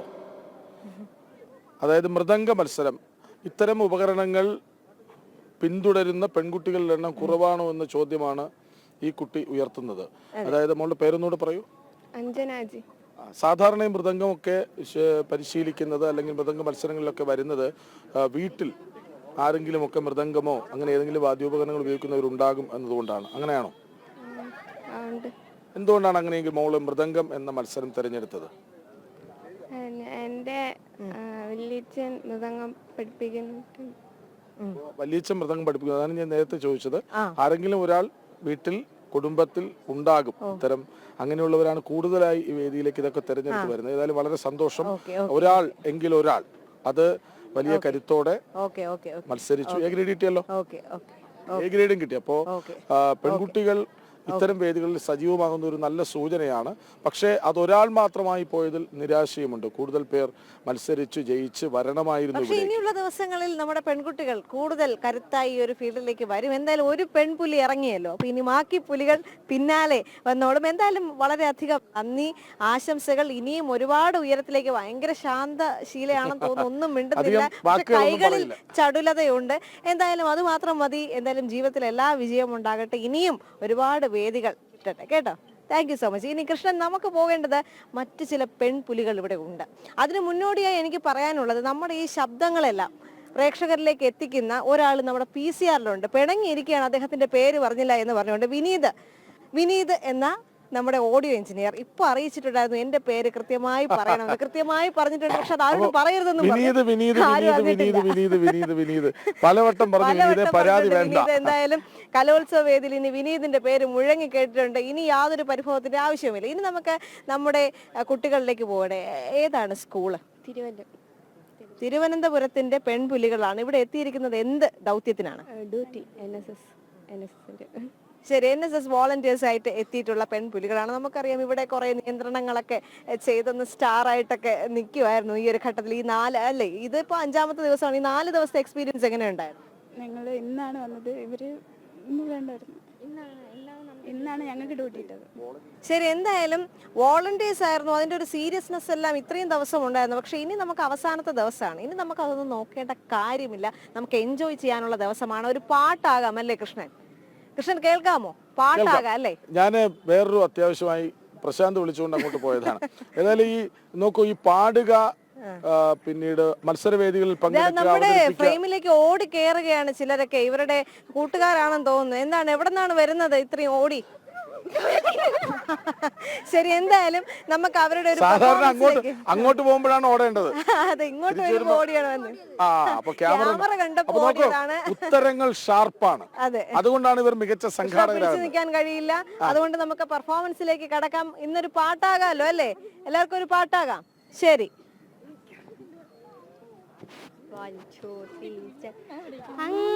അങ്ങവാനക്കോണില് മിന്നി നിന്നൊരമ്പിളി, അമ്പിളിക്കരയ്ക്കുള്ളില് ചോര കൺമുയൽ, ഇങ്ങ് നീലത്തുരുത്തില് നീർപ്പരപ്പിൽ നിഴലിടും, അമ്പിളിക്കലയ്ക്കുള്ളില് ആമക്കുഞ്ഞനോ ആമക്കുറുമ്പനെന്ന് നെഞ്ചത്ത് വെറ്റില ചെല്ലത്തുമായി താനേ വലിഞ്ഞു കേറി തുരുത്തിൽ എങ്ങു പതുങ്ങിയല്ലോ, തരക്കൊരുത്തുള്ളൊരാ ചെലത്തും വെറ്റില ചെല്ലത്തിലോ, ഭൂമിയെ പാടെ മൂടും അത്രയും വെറ്റില ഇട്ടു വയ്ക്കാം കുഞ്ഞിളം വാവേ, കഥ കേട്ട് മെല്ലെ മിഴി പൂട്ട് മാറിൻ ചൂടിൽ ഉറങ്ങ് ഉറങ്ങ് പൊന്നേ, തളരാതെ ഓമൽ ചിരിയോടെ കൊഞ്ചി കളിയാടി വളര് വളര്. Super super. നമുക്ക് ഒരാളെ കൂടി ഒരു വേദിയിലോട്ട് വിളിക്കണം. ഇവരുടെ അധ്യാപകനാണെന്ന് തോന്നുന്നു. പേരെന്തായിരുന്നു? സർ, അജിൻ സർ ഓടി വരൂ. സാറ് മുങ്ങിയതാണ്, പക്ഷെ സാറിനെ നമ്മൾ പോക്കി. സാർ, എങ്ങനെയുണ്ട് കുട്ടികളുടെ പ്രകടനം? നല്ല പ്രകടനമാണ് പിള്ളേരെ. സാറേ, ഇങ്ങനെ ഉള്ളിലോട്ടൊരു വലി വലിച്ചു. നല്ല പ്രകടനമാണെന്ന് പറഞ്ഞത്. ഏതായാലും ഞാൻ പറഞ്ഞില്ലേ, പങ്കെടുക്കുന്നതിലും അല്ലെങ്കിൽ മത്സരിക്കുന്നതിലും ഏതെങ്കിലും ഒരു ഇനത്തിൽ സ്പെഷ്യലായിട്ട് വരുന്നതിനേക്കാൾ വലുതാണ് സംഘടിപ്പിക്കുക എന്നത്, നിയന്ത്രിക്കുക എന്നത്. അതിൽ ഇവർ വിജയിച്ചു എന്നാണ് ചോദ്യം. തീർച്ചയായിട്ടും. ശരി, അപ്പൊ സാറിനെ നിർത്തിക്കൊണ്ട് നമുക്കൊരു ഫാസ്റ്റ് നമ്പർ സോങ് അല്ലെ, ഒരു അടിച്ചുപൊളി സോങ്ങിലേക്ക് നമുക്ക് കടക്കാം.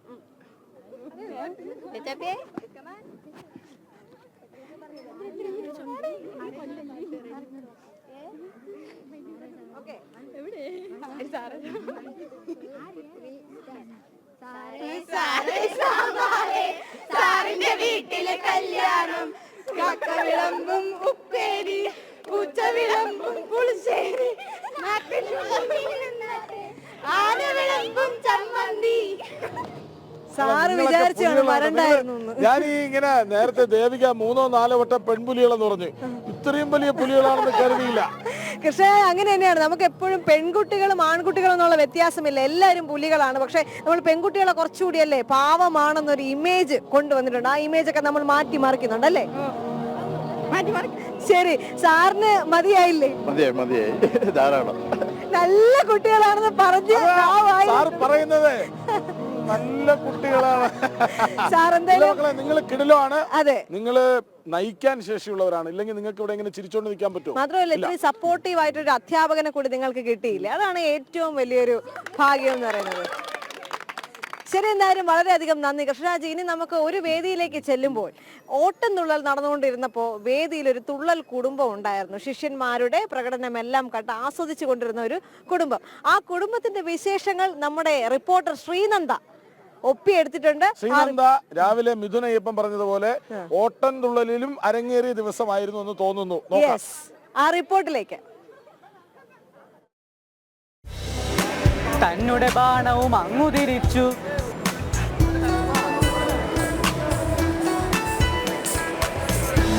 വന്നു പതിച്ചെന്നോർത്തു കിരീടി, ചെന്നുകരത്തിലെടുത്തൊരു സമയേ. കുഞ്ഞാ, ആ ചേട്ടൻ കളിച്ചത് ഇഷ്ടപ്പെട്ടോ? ഇഷ്ടപ്പെട്ടു. അപ്പൊ നമുക്കേ ആ ചേട്ടൻ്റെ അടുത്ത് പോയിട്ട് എങ്ങനെയാ ഇത് പഠിച്ചെന്നൊക്കെ ഒന്ന് ചോദിച്ചിട്ട് വരാമോ? പോയി മറിഞ്ഞൊരു സമയേ, തസ്കരണത്തിന് വട്ടം കൂട്ടും. പേരെന്താണ്? എൻ്റെ പേര് സുഗു പിള്ളാക്കെ.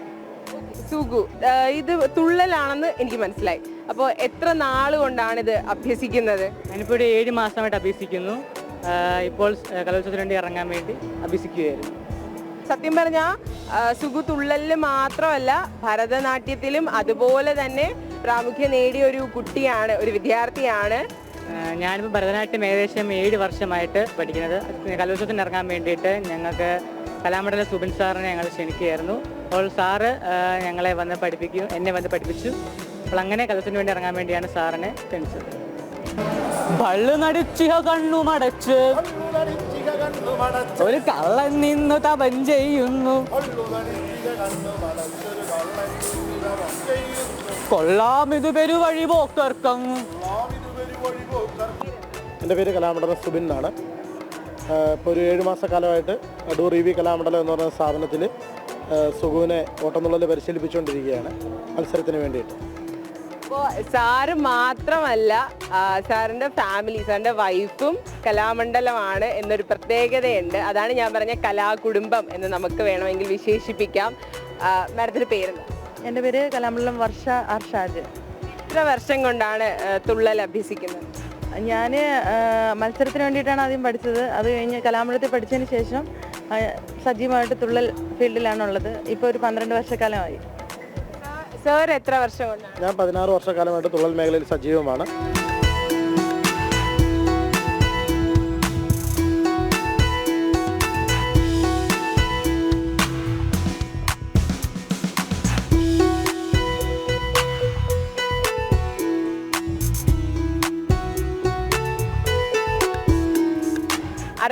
ാമത് കേരള സ്കൂൾ കലോത്സവ വേദിയിൽ ഇങ്ങനെ ഒരു കലാകുടുംബത്തെ കാണാനും പരിചയപ്പെടാനും സാധിച്ചതിൽ ഞാൻ വളരെയധികം സന്തോഷിക്കുകയാണ്. ക്യാമറാമാൻ വിവേകിനോടൊപ്പം ശ്രീനന്ദ, ജനം, തിരുവനന്തപുരം. ശരി, എന്തായാലും ഇത്തവണത്തെ കലോത്സവം തുള്ളലിന്റെ മാത്രമല്ല, നമ്മളെ സംബന്ധിച്ചിടത്തോളം തള്ളലിന്റെയും കൂടിയായിരുന്നു. ശ്രീനന്ദയുടെ തുള്ളലും തള്ളലും നമ്മൾ കണ്ടു. മാത്രമല്ല ഇന്ന് കൃഷ്ണന്റെ നാടകം എന്ന തള്ളൽ, എന്റെ മിമിക്രി എന്ന തള്ളൽ, ടിന്റുവിന്റെ ചവിട്ട് നാടകം, മിഥുൻ അയ്യപ്പന്റെ നാടകം. വേണ്ട കൃഷ്ണ, അതിലേക്കൊന്നും നമുക്ക് കടക്കേണ്ട, വലിയ ബന്ധങ്ങളിലോട്ടൊന്നും നമുക്ക് പോകണ്ട കൃഷ്ണ. എന്തായാലും നമുക്ക് ഈ കലോത്സവ വേദിയിൽ നിന്ന് പുത്തൻ പുലരി പൂർണ്ണമായും അവസാനിപ്പിക്കേണ്ട ഒരു ഘട്ടം വന്നിരിക്കുകയാണ്. അതെ, ഇനിയും കലോത്സവങ്ങൾ വരും, മേളകൾ വരും, അവിടെ എല്ലാം നമ്മളുണ്ടാവും. പക്ഷേ നമുക്ക് വളരെ സന്തോഷത്തോടെ അല്പം ഇങ്ങനെ ഉത്സവം തൃശ്ശൂരും കോഴിക്കോടും പാലക്കാടും തമ്മിലാണ്. നമുക്ക് മാറി നിൽക്കാം, സംഘാടനമൊക്കെ പക്ക. ശരി, എന്തായാലും നമുക്ക് ഈ ഒരു സെഗ്മെന്റ് വൈൻഡപ്പ് ചെയ്യേണ്ട സമയമായിരിക്കുകയാണ്. സമയം അതിക്രമിച്ച് കടന്നു. പക്ഷേ രോഹിണി മഹേഷ് അവിടെ സ്റ്റുഡിയോയിൽ റെഡിയാണ്. ഇടവേളയ്ക്ക് ശേഷം ലൈവ് റിപ്പോർട്ട്സുമായി രോഹിണി മഹേഷ് ചേരും. തൽക്കാലം ഞങ്ങൾ ഇവിടുന്ന് സൈൻ ഓഫ് ചെയ്യുകയാണ്.